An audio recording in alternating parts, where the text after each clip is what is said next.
వారి నిమిత్తమే చెప్తున్న ఈ వాక్యంలో మీరు ఉండండి తండ్రి. మీ ఆలోచనలు మీ పిల్లలకు తెలియజేస్తాం. సమయోచితమైన నాకు ప్రసాదించమని క్రీస్తు పేరిట వేడుకుంటున్నాం కన్న తండ్రి. పరిశుద్ధాత్మను గురించిన వివరణను మనం చూస్తున్నాం. ఇది ఎన్నో వారం?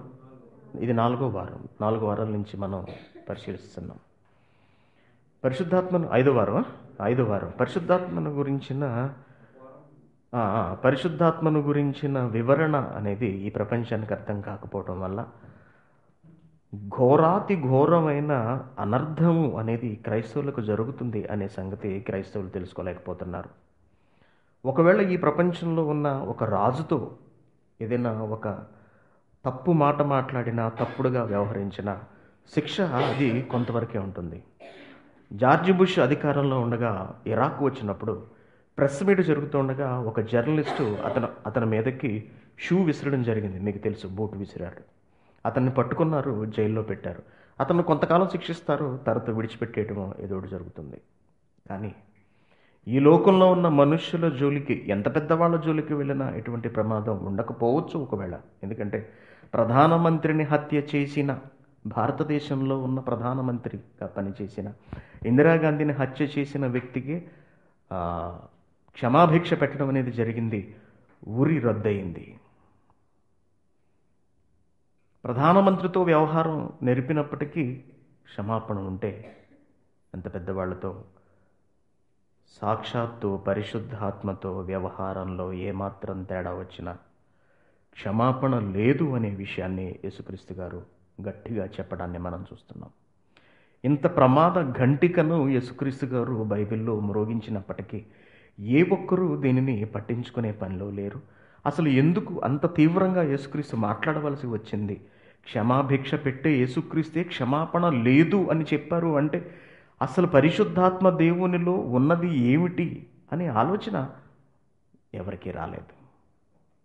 కాబట్టి ఈ రోజున పరిశుద్ధాత్మ పేరుతో జరుగుతున్న ప్రతి నీచ కార్యాన్ని ఆలోచిస్తే చాలా బాధ కలుగుతుందండి. మరి ఎవరు పరిశుద్ధాత్మ తరపున మాట్లాడేది? ఎవరు ఆయన బాధను ఈ సమాజానికి వినిపించేది? ఎవరు మన అన్న తరపున నిలబడేది? ఆయనకు జరుగుతున్న అవమానానికి, ఆయనకు వస్తున్న అప్రతిష్టకు బదులిచ్చేది ఎవరు? ఆయన త్యాగాన్ని, తండ్రి దగ్గర ఉన్న ఆయన స్థితిని విడిచిపెట్టి ఈ లోకంలోనికి వచ్చి మనుష్యులమైన మనతో ఉంటూ మనల్ని దేవుడి దగ్గరకు నడిపిస్తున్న ఈ మహా కార్యక్రమాన్ని చేపట్టిన ఆ మహానుభావుని త్యాగాన్ని ప్రపంచానికి వివరించేది ఎవరు? చెప్పవలసిన క్రైస్తవులే ఆయన అపార్థం చేసుకుని ఆయన పేరుతో ఎంతో అల్లరిని జరిగిస్తున్నారు. తత్ఫలితంగా ఆయన ఎంతో బాధపడుతున్నాడు. దేవుని పిల్లారా, మనుషులను పరలోకానికి నడిపించటం అనే బృహత్ ప్రణాళిక మీద క్రీస్తు తరువాత ఈ లోకంలోనికి అరుదించిన మహనీయులే ఆత్మరూపి అయిన పరిశుద్ధాత్మ గారు. ఆయన భౌతిక రూపంతో రాలేదు, ఆత్మరూపిగానే వచ్చారు అనే సంగతిని మనం పాఠాల్లో గమనించాం, గత పాఠాల్లో. అయితే ఈ పరిశుద్ధాత్మ పనులు అనేవి నేరుగా కంటికి కనిపించకపోవటం, బైబిలులో దేవుడు ఏర్పాటు చేసిన కాలాలను, అంటే బైబిలులో జరుగుతున్న మార్పులను క్రైస్తవులు పరిగణలోనికి తీసుకోకపోవడం వల్ల ఏ కాలానికి ఏ పదాలు అమల్లో ఉన్నాయి, ఏ పనులు అమల్లో ఉన్నాయి, ఏ కాలముతో ఏ పనులు పూర్తి అయిపోయాయి అనే ప్రాథమికమైన ఆలోచన బైబిల్ చదివే వాళ్ళకి లేకపోవటం వల్ల పరిశుద్ధాత్మను పూర్తిగా అపార్థం చేసుకున్నారు అని చెప్పక తప్పదు. పరిశుద్ధాత్మ వరము అనేది బాప్తిస్మం తీసుకున్న ప్రతి ఒక్కరికి దేవుడు ప్రసాదించిన వాగ్దానం అయితే, పరిశుద్ధాత్మ వరములు అనేవి మొదటి శతాబ్ద కాలంలో సంఘాన్ని స్థిరపరచటం కోసం, వాక్యం పరిపూర్ణమయ్యేంత వరకు ఆనాటి భక్తులను బలపరచటం కోసం దేవుడు ప్రసాదించినవి మాత్రమే అనే సంగతిని ఈనాటి క్రైస్తవులు ఆనాటి నుంచి ఈనాటి వరకు కూడా అర్థం చేసుకోలేకపోతున్నారు. ఒక మంచి మాట కనుక మనం బైబిల్ నుంచి పరిశీలిస్తే మనకు అర్థమవుతుంది. దశలను దేవుడు మాట్లాడుతున్నాడు. దశలు ఎలా ఉంటాయి అన్నది బైబిల్లో. కొరింథీయులకు రాసిన మొదటి పత్రిక 13వ అధ్యాయం చూడండి ఒకసారి. కొరింథీయులకు రాసిన మొదటి పత్రిక 13వ అధ్యాయంలో 8వ వచనం, ప్రేమ శాశ్వత కాలమును, ప్రవచనములైనను నిరర్థకములగును, భాషలైనను నిలచిపోవును, జ్ఞానమైనను నిరర్థకమగును. మనము కొంత మట్టుకు ఎరుగుదుము, కొంత మట్టుకు ప్రవచించుచున్నాము. కానీ పూర్ణమైనది వచ్చినప్పుడు పూర్ణము కానిది నిరర్థకమగును. ఒకటి వచ్చిన తర్వాత మరొకటి పోతుంది. సంపూర్ణమైనది వచ్చిన తర్వాత అసంపూర్ణమైనది కనపడకుండా పోతుంది. రెండు దశలను మాట్లాడుతున్నాడు పరిశుద్ధాత్ముడు ఇక్కడ. నేను పిల్లవాడినై ఉన్నప్పుడు పిల్లవాని వలె మాటలాడి తిని, పిల్లవాని వలె తలంచి తిని, పిల్లవాని వలె యోచించి తిని, ఇప్పుడు పెద్దవాడినై పిల్లవాని చేష్టలు మానివేసి తిని. రెండు దశలను మాట్లాడుతున్నాడు ఇక్కడ కూడా గమనించండి. బాల్య దశ అంటే పిల్లవాని దశ, ఎదిగిన వాని దశ, రెండు దశలు. ఏమంటున్నాడు? నేను పిల్లవాడినై ఉన్నప్పుడు పిల్లవాని వలె మాటలాడి తిని అంటున్నాడు. పిల్లవాడి మాటలు ఎలా ఉంటాయండి?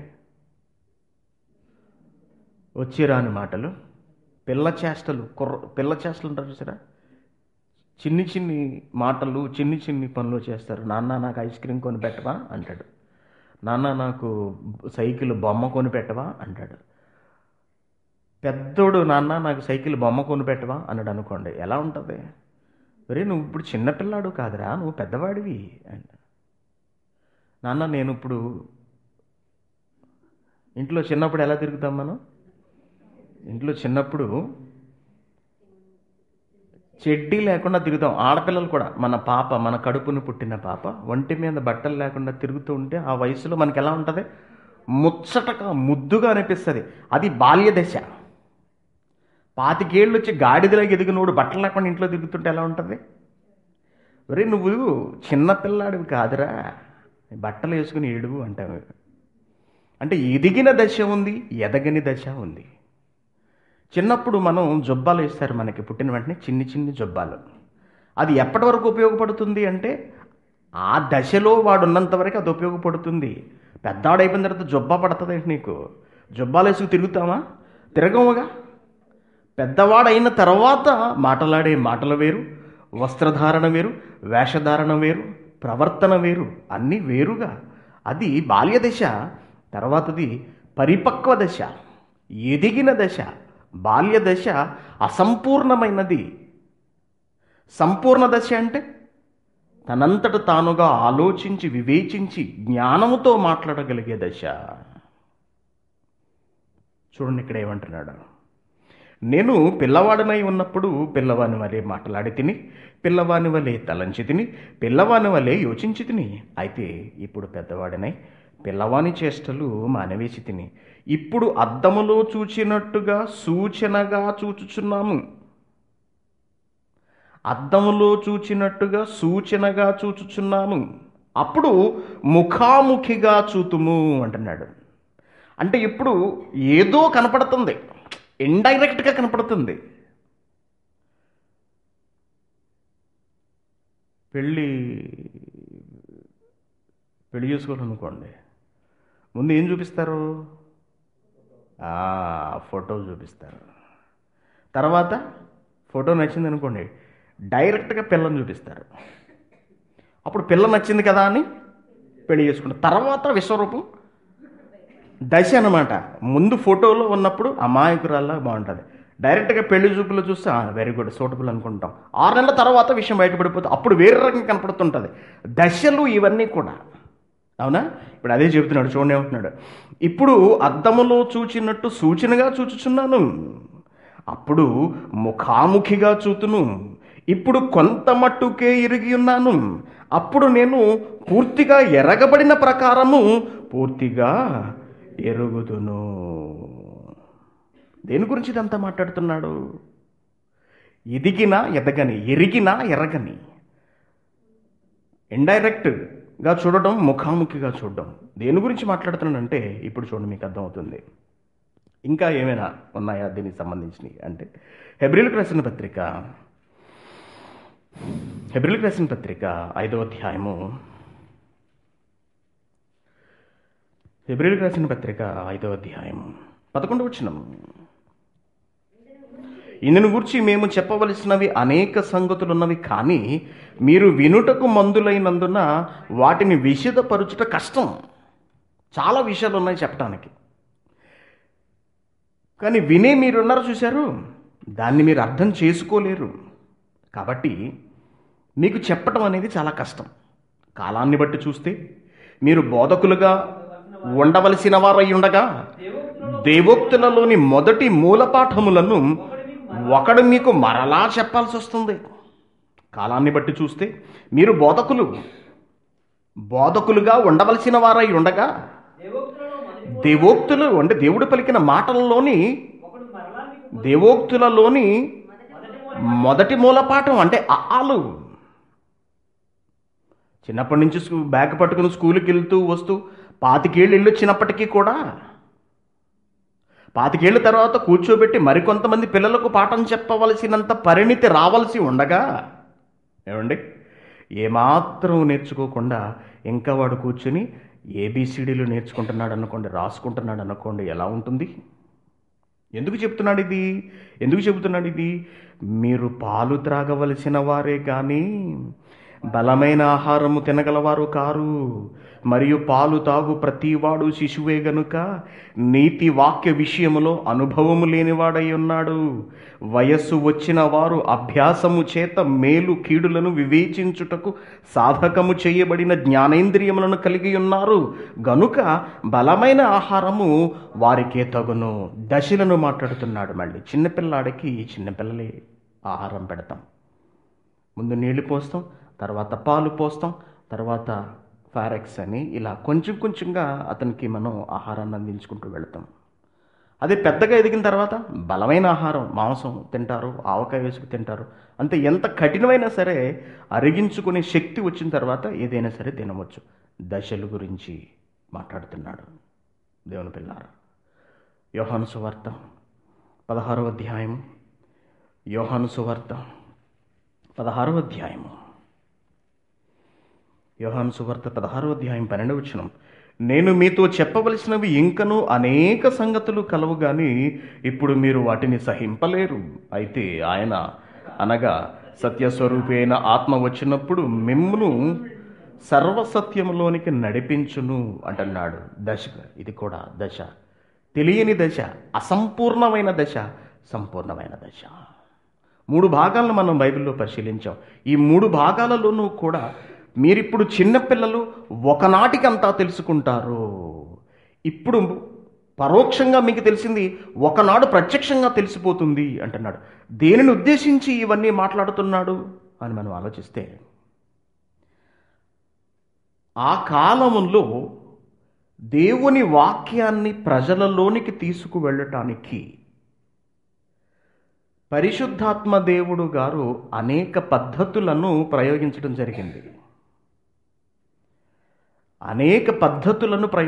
జరిగింది. పరిశుద్ధాత్మ గారు.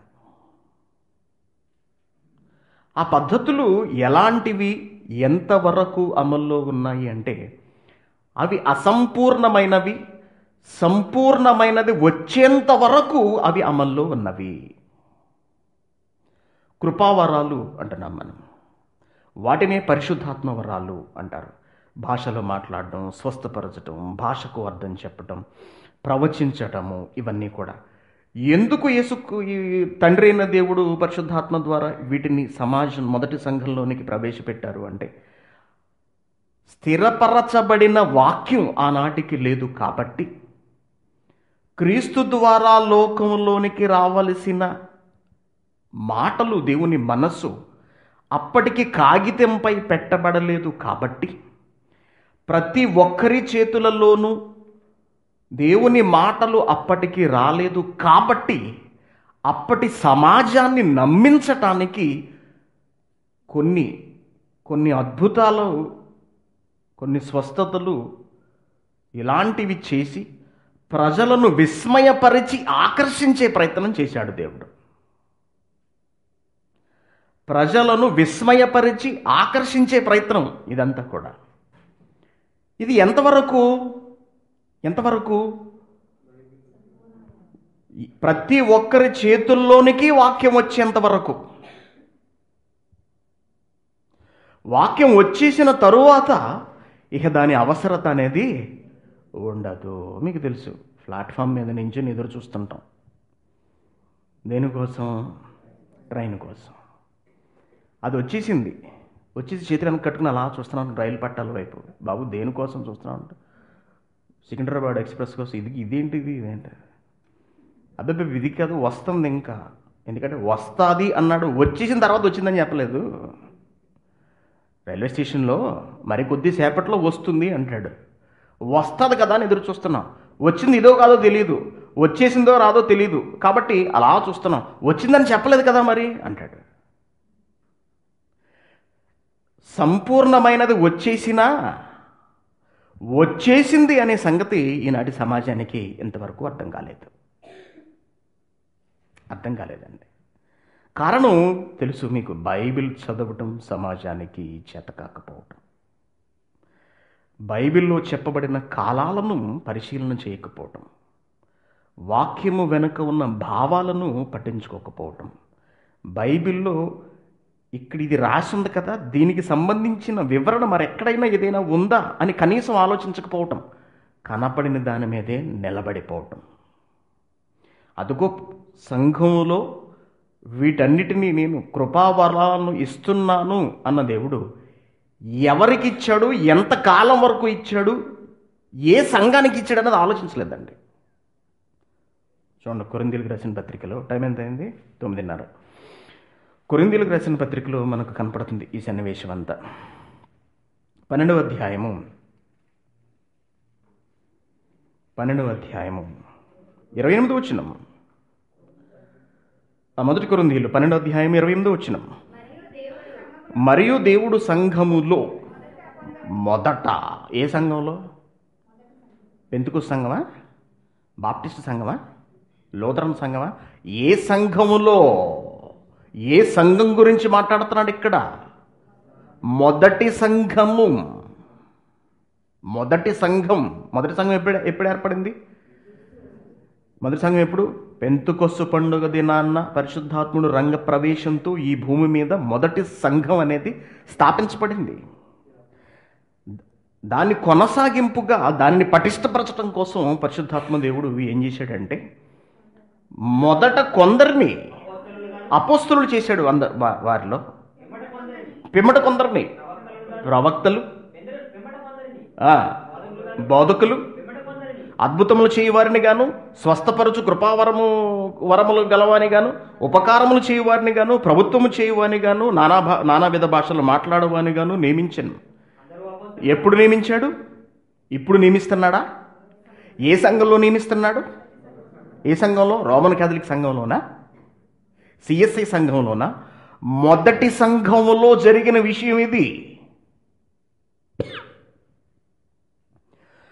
బైబిల్లో రాయబడి ఉంది కాబట్టి, కృపావరాలు అనేవి ఇవ్వబడ్డాయి అని చెప్పుకుంటున్నారు కాబట్టి, ఉన్నాయి అని దేవుడు చెప్పాడు కాబట్టి, ఇప్పుడు సంఘంలో వీటిని నేను అపోస్తలుడు అని ఒకడం, నాకు కృపావరం ఉంది అని ఒకడం, నాకు స్వస్థ వరం ఉందని ఒకడం, నాకు భాషలు మాట్లాడే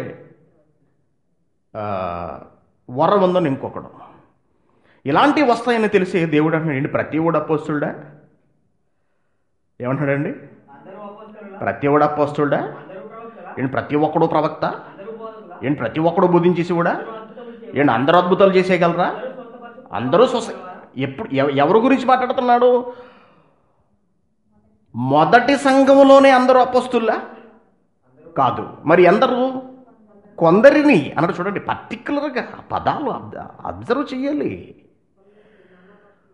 మొదట కొందరిని అన్నాడు. అందరూ అపోస్తులుడా?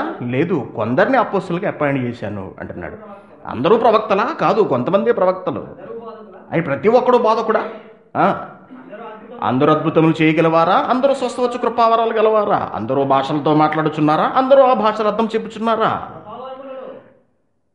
అందరూ ఆ భాషల అర్థం చెప్పుచున్నారా? అంటే ఇచ్చాడు కొంతమందికి, ఇవ్వలేదు మరి కొంతమందికి. అది మొదటి శతాబ్దంలో ఉన్న మొదటి సంఘంలో మాత్రమే. ఒకవేళ ఆ కృపావరాలే కనుక ఈ రోజుకి నిలిచి ఉంటే అప్పుడు ఉన్నవాడు ఎంతవరకు కూడా బ్రతికే ఉండాలి. ఈరోజు కూడా అనేక మంది వాళ్ళు చేస్తున్నవే చేసి ఉండాలి. పేతురు గారు ఏం చేశాడు? పేతురు గారు ఏం చేశాడండి? ఏం చెప్పాను పోయిన వారం? పేతురు గారు ఏం చేశాడని చెప్పాను? చనిపోయి శవాన్ని కడిగి చక్కగా స్నానం చేయించి బట్ట చుట్టి పడుకోబెట్టారు. అలాగా ఏం చేశాడు? లోపలికి వచ్చి లేమ్మా అన్నాడు. లేచి కూర్చుంది. అదండి పవర్ అంటే. కారణం, అప్పట్లో దేవుడు వాళ్ళకి ఆ శక్తి ఇచ్చాడు కాబట్టి. మరి ఇప్పుడు ఎందుకు చనిపోయిన వారిని లేపట్లేదు? ఇప్పుడు ఎందుకు లేపట్లేదు? చనిపోయిన వారు లేపచ్చుగా. కాలు నొప్పి వచ్చిందని కాలు బాగు చేసేస్తావా? మంత్రం వేసి అక్కడ ఇప్పుడు చూద్దరు కానీ ఆ మంత్రం. కాలు నొప్పి వచ్చింది బాగు చేసేస్తాడు. కడుపులో కంతి పోయింది. ఎవడ చూశాడు కడుపులో కంతి పోయింది? తలపోటు తగ్గిపోయిందట. ఎన్నో సంవత్సరాల నుంచి ఉన్న తలపోటు తగ్గిపోయింది. ఎవరికైనా కనపడిందండి? ఎలాంటివి చేశారండి వాళ్ళు? యేసుక్రీస్తు ఎలాంటివి చేశాడు?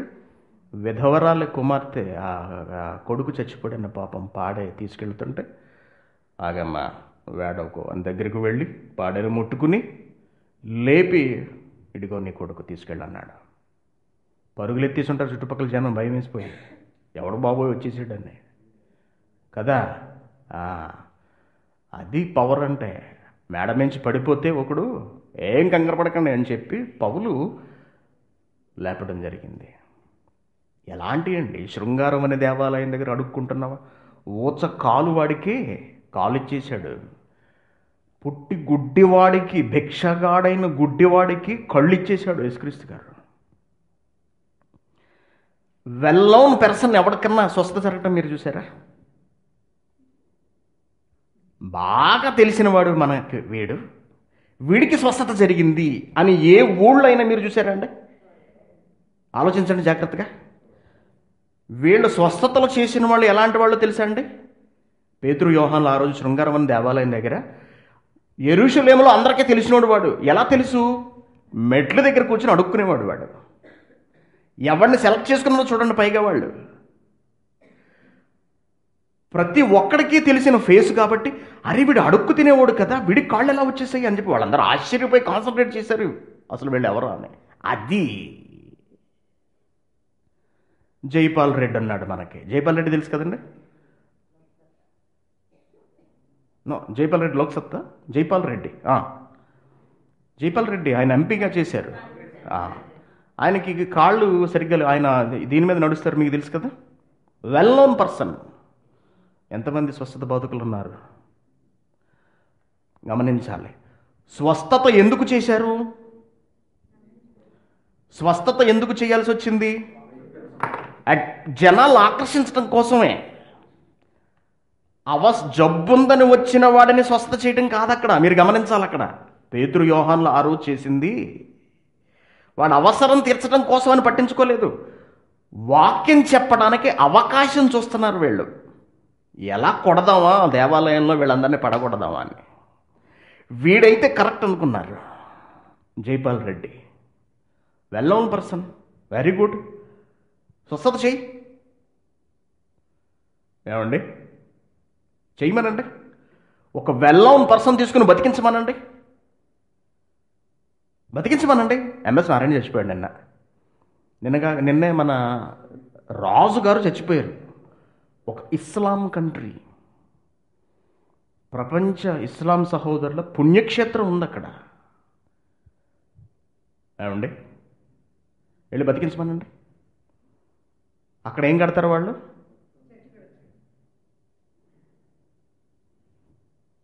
కరెక్టే కదా. స్వస్థత వరం బోధకులు ఉన్నారు ప్రపంచంలో. బెన్హిన్ అనే ఒక పెద్ద బోధకుడు ఉన్నాడు. చెయ్యొచ్చుగా. ఎందుకు చేయట్లేదు?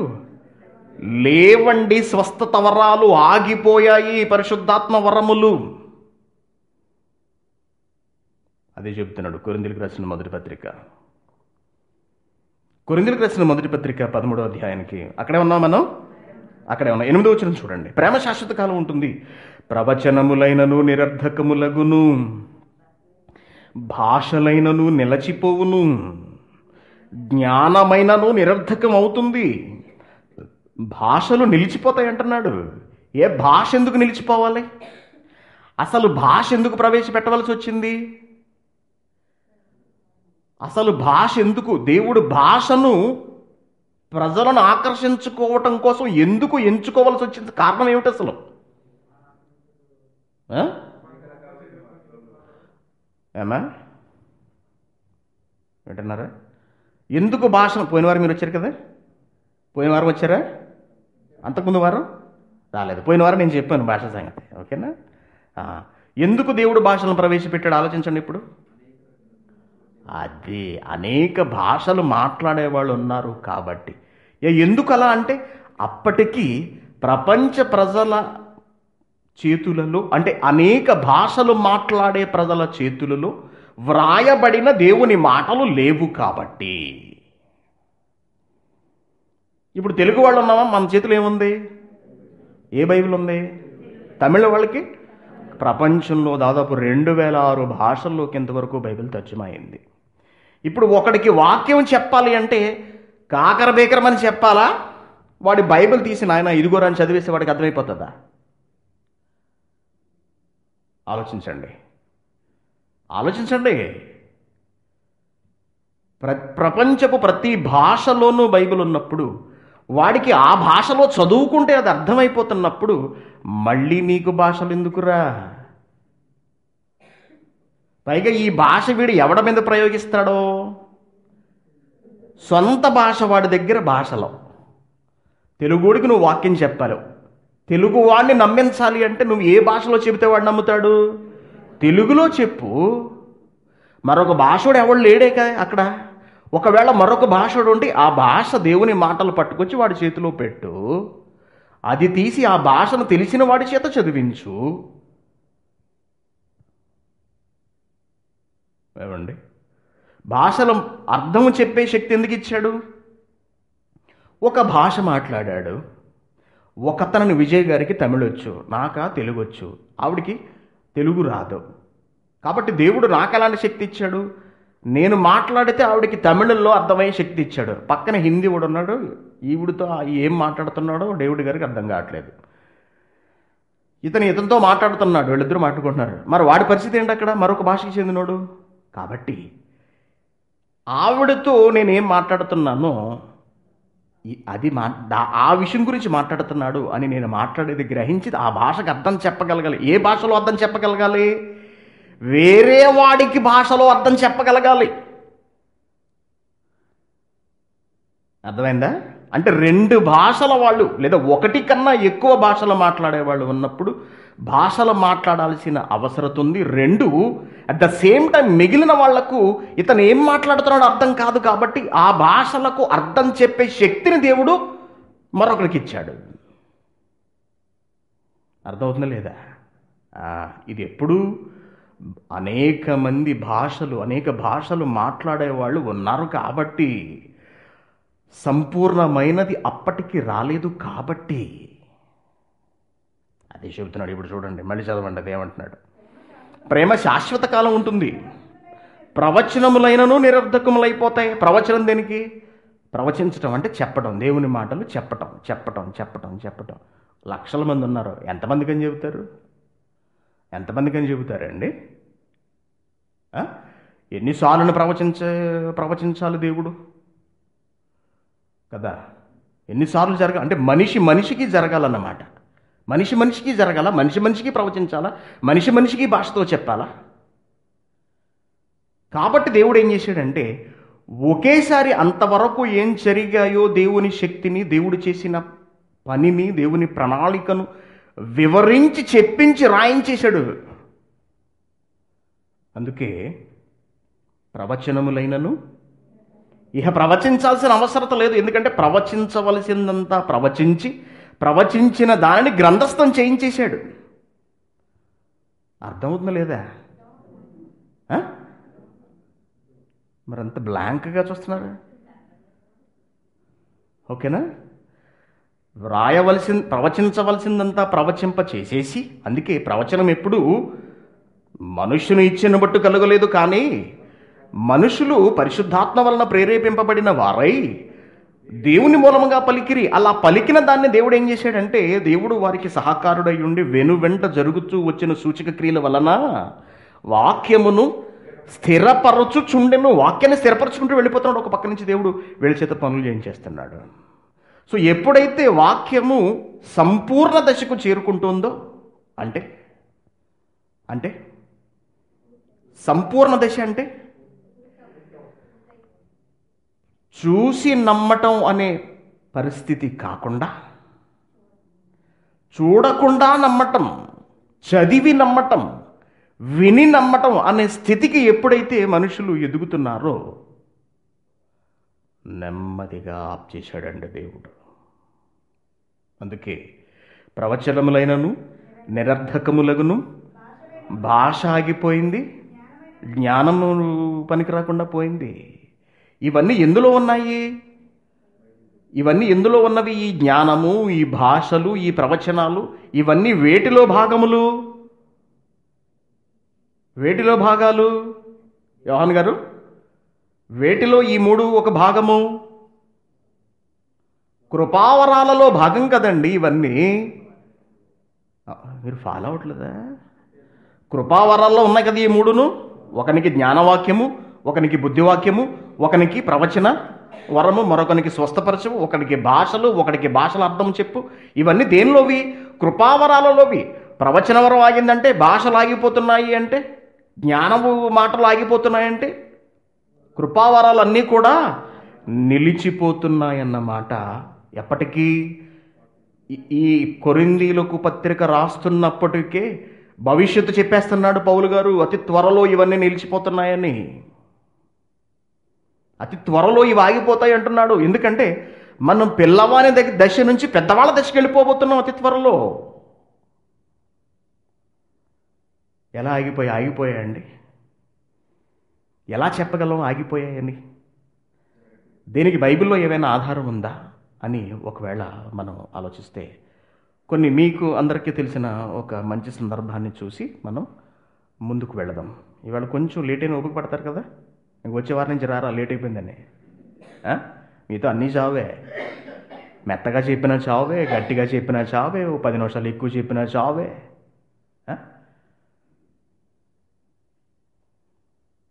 ఆయన ఏడు, ఇంకొక ఆయన పరీక్ష రాసి ఆయన ఏడండి, పరీక్ష రాసిన ఆయన అతను ఏడండి, ఒంట్లో బాగా ఓకే, ఎక్స్క్యూజ్ ఉంది. తిమోతికి రాసిన మొదటి పత్రిక,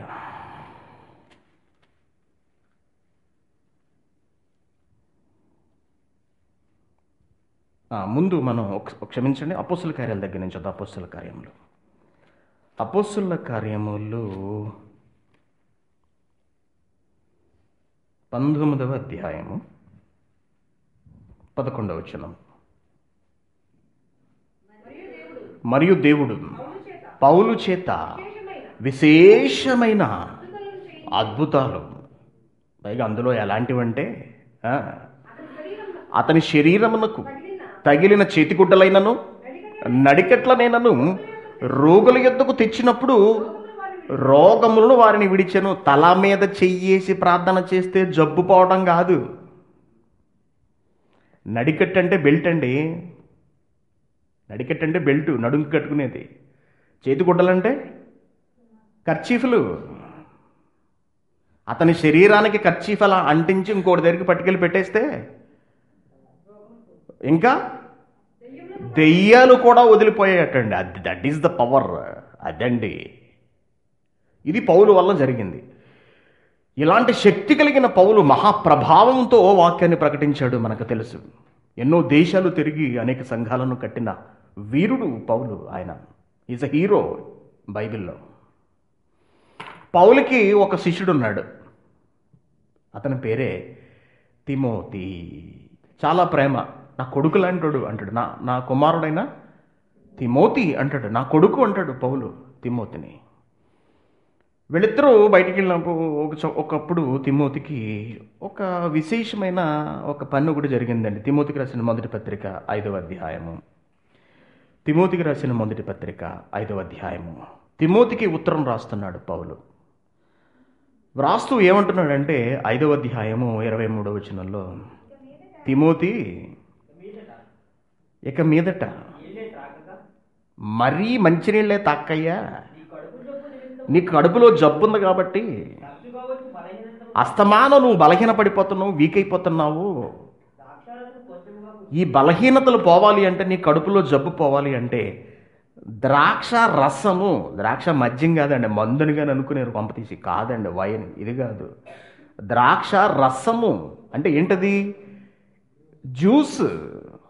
ఎందుకంటే ఒక్కొక్క ఫ్రూట్లో ఒక్కొక్క వ్యాధిని నయం చేసే గుణం ఉంటుంది. నిమ్మకాయ తీసుకుంటాం ఎప్పుడు? జలుబు చేసినప్పుడు, జలుబు నిమ్మకాయ తాగితే తగ్గుతుంది. అలాగే దగ్గు ఎక్కువ వస్తుంది అనుకోండి, కరక్కాయ పొడి అల్లం వేసుకుంటాం. దగ్గు ఎక్కువ వచ్చినప్పుడు వెల్లుల్లి పైన కాల్చి కూడా తింటే, ఇలా ఒక్కొక్క దాంట్లో దేవుడు ఒక చక్కటి స్వస్థపరిచే గుణాన్ని పెట్టాడు. ఇప్పుడు పాపం తిమోతి గారి పరిస్థితి ఎలా ఉంది? ఒంట్లో బాగాలేదు, కడుపులో జబ్బు ఉంది అతనికి. కాబట్టి నువ్వేం చేస్తావంటే, నాయన తిమోతి, ఎప్పుడు చూసినా మంచినీళ్ళే తాక్క, వాటర్ బదులు ఏం తీసుకుంటావంటే కాస్త ద్రాక్ష రసం తీసుకో అన్నాడండి. ఏంటి పౌలు ఎలా అంటాడండి? అతని శరీరమునకు తగిలిన నడికట్లైనను చేతి గుడ్డలైనను రోగుల యొద్దకు తెచ్చినప్పుడు రోగములు వారిని విడిచెను. అంత శక్తి కలిగిన పౌలు తిమోతిని స్వస్థత చేయలేడా? ఎందుకు చేయలేదు? దూరంగా ఉన్నాడంటారా? Very good. దూరంగా ఉన్నప్పుడు ఏం చేయాలి? ఎందుకంటే చావు తెలివితేటలు ఎక్కువ కదా మనకి. ఉత్తరం రాసాడంటే ఎక్కడో ఉన్నాడని కదా అర్థం అంటారు. అప్పుడు ఏం చెయ్యాలి పౌలు? పంపించాలి. కర్చీఫ్ ఇలా రాసుకుని ఒక కవర్లో పెట్టి చీసులో కట్టి, బాబు పట్టుకెళ్ళి తిమోతి దగ్గర పంపించండి. ఎందుకంటే మందులు మనం ఎక్కడి నుంచి రప్పించుకుంటాం? అవసరమైతే భారతదేశం నుంచి రప్పించుకుంటున్నాం, అవునా, మనిషి వచ్చినప్పుడు. అలాగే ఎవడన్నా ప్రయాణం వెళ్తున్నాడు అనుకోండి, పంపించవచ్చుగా. ఎందుకు పంపలేదు? ప్రపంచ బోధకులు దీనికి సమాధానం చెప్పాలి. స్వస్థత వరం ఉన్నవాళ్ళు. నేను ప్రార్థన చేస్తే తగ్గిపోతుందని కబుర్లు చెప్పే ప్రతివాడు ఇక్కడ రాయబడిన ఈ వచనానికి సమాధానం చెప్పాలి. ఎందుకు తగ్గలేదు? పౌలంతటి వాడు ఎందుకు చేతులు ఎత్తేశాడు? నా వల్ల కాదు, నువ్వు ద్రాక్షారసం తాగని. అప్పటికి స్వస్థత వరం ఆగిపోయిందండి, ఆగిపోయింది అప్పటికే. ఇంకేమన్నాడు చూడండి, నా 2వ పత్రిక 4వ అధ్యాయము, 2వ పత్రిక 4వ అధ్యాయము 20వ వచనం. ఎర్రస్తు కొరింథీలో నిలిచిపోయాను, నా కూడా ఉన్నవాళ్ళు వీళ్ళిద్దరును. త్రోఫీము రోగి ఉన్నందున అతనిని మిలేతులో విడిచొచ్చేసారటన్నాడు పౌలు గారు.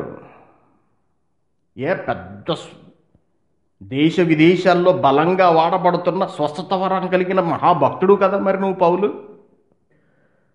స్వస్థత చేసి అతను తీసుకురాలేవా? వస్తా మిలేతులో ఎందుకు వదిలొచ్చేశాడు? నేను మొయ్యలేనండి అనుకున్నాడు. ఎందుకంటే జబ్బు తగ్గట్లేదు, మనిషి నడిచే పరిస్థితిలో లేడు. ఇతని దగ్గర స్వస్థత వరము ఆగిపోయిందండి, ఆగిపోయింది. చూసారా, దశ మారుతోంది క్రమంగా. ఏదో చేసి మనుషులను నమ్మించే పరిస్థితి క్రమంగా తొలగిపోతోంది. వాక్యం చెప్పి ప్రపంచ ప్రజలను నమ్మించే దశ వచ్చేస్తుంది.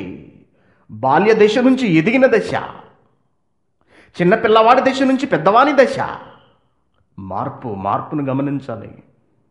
ఫిలిప్పీలకు రాసిన పత్రిక 2వ అధ్యాయము, ఫిలిప్పీలకు రాసిన పత్రిక 2వ అధ్యాయము 25వ వచనం.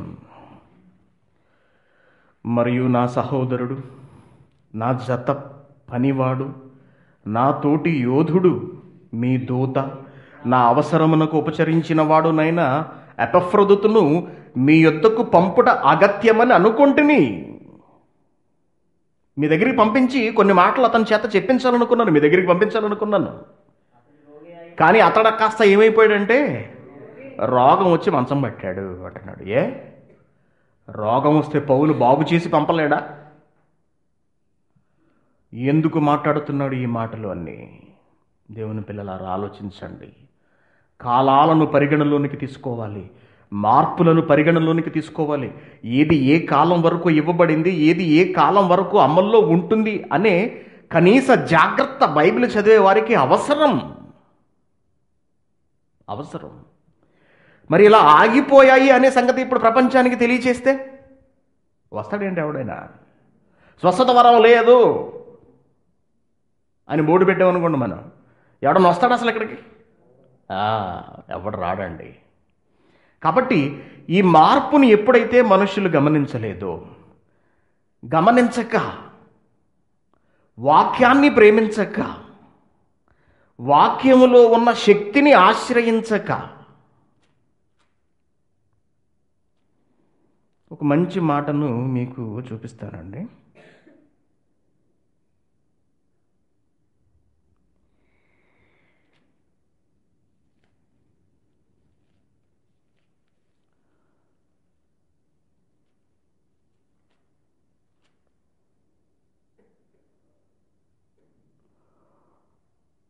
శక్తిని ఆశ్రయించిన వారు అని ఉంటుంది, ఎక్కడో చూడండి, తెలుసు ఎవరికన్నా తీయగలిగితే. యోహన్ గారు, దేవుణ్ణి ప్రేమిస్తున్నామని పైకి చెప్పుకుంటూ శక్తిని ఆశ్రయించని వారు అనే ఒక పదం ఉంటుంది, గుర్తు రావట్లేదు ఎక్కడుందా నాకు.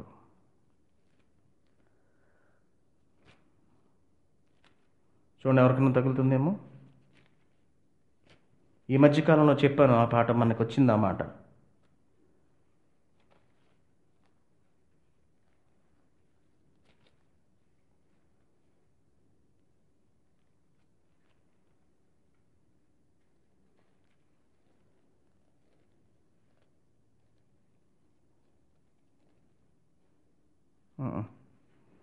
ఓకే, గుర్తు రావట్లేదు. ఓకే, విషయం ఏమిటంటేనండి, దేవుని ప్రేమిస్తున్నామని చెప్పుకుంటూ దేవుని శక్తిని ఆశ్రయించని వారు అనే ఒక మాట వేస్తాడండి పౌలు గారు ఒక చోట. అది ఏ పుస్తకంలో అన్నది నాకు వెంటనే గుర్తు రావట్లేదు, క్షమించండి. ఈ సందర్భంలో అది మీకు చూపిస్తే బాగుంటుంది అన్నది నా ఉద్దేశం. దేవుని శక్తిని ఆశ్రయించకపోవటం, పైకి భక్తి గల వారి వలె నటిస్తూ దేవుని శక్తిని ఆశ్రయించని వారు అంటాడు. పైకి భక్తి గలవారిగా ఎలా నటిస్తున్నారు? సరిపోతుంది, ఇంకా వెతకండి, వినండి. పైకి భక్తి గలవారి వలె ఎలా నటిస్తున్నారు? బైబిల్ పట్టుకుని తిరగటం, ప్రతి వారం చర్చికి వెళ్ళటం. కానీ బైబిల్లో దేవుడు ఏం చెప్పాడు అన్నదాన్ని మన బ్రతుకులలోనికి తీసుకోకపోవటం, అదే శక్తిని ఆశ్రయించకపోవటము అంటే. ఇప్పుడు ప్రపంచ ప్రజల పరిస్థితి ఎలా ఉందంటే, ఆత్మలను రక్షించుటకు శక్తి గల వాక్యాన్ని స్వీకరించరు.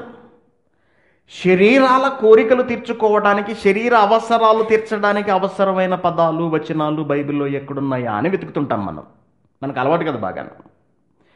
అప్పుడు ఏం జరుగుతుందంటే, ఎప్పుడైతే వీడు ఉన్న విషయాన్ని స్వీకరించడానికి అంగీకరించట్లేదో, ఒక చక్కటి కార్యక్రమంలోనికి, ఆలోచనలోనికి మనిషిని తీసుకువెళ్ళిపోయే ప్రయత్నాలు ప్రారంభమైపోయాయి.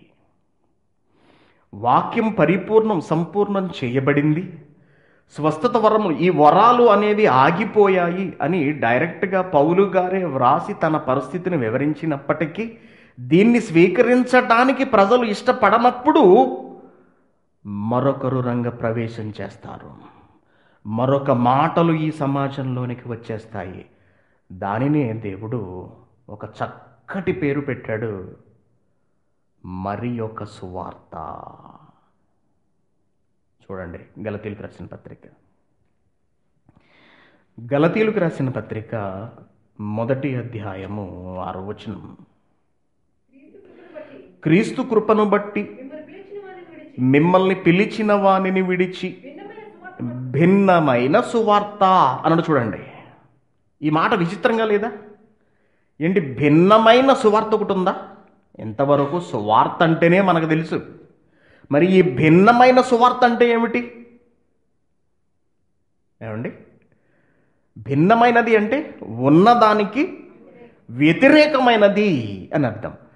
భిన్నమైన సువార్త తట్టుకు మీరు ఇంత త్వరగా తిరిగిపోవట చూస్తుంటే నాకు ఆశ్చర్యం అనిపిస్తుంది. గలతీల్లో ఉన్న భక్తులారా, ఇది మరి యొక్క సువార్త కాదు కానీ క్రీస్తు సువార్తను చెడగొట్టి మిమ్మును కలవరపరచువారు కొందరున్నారు అన్నారు.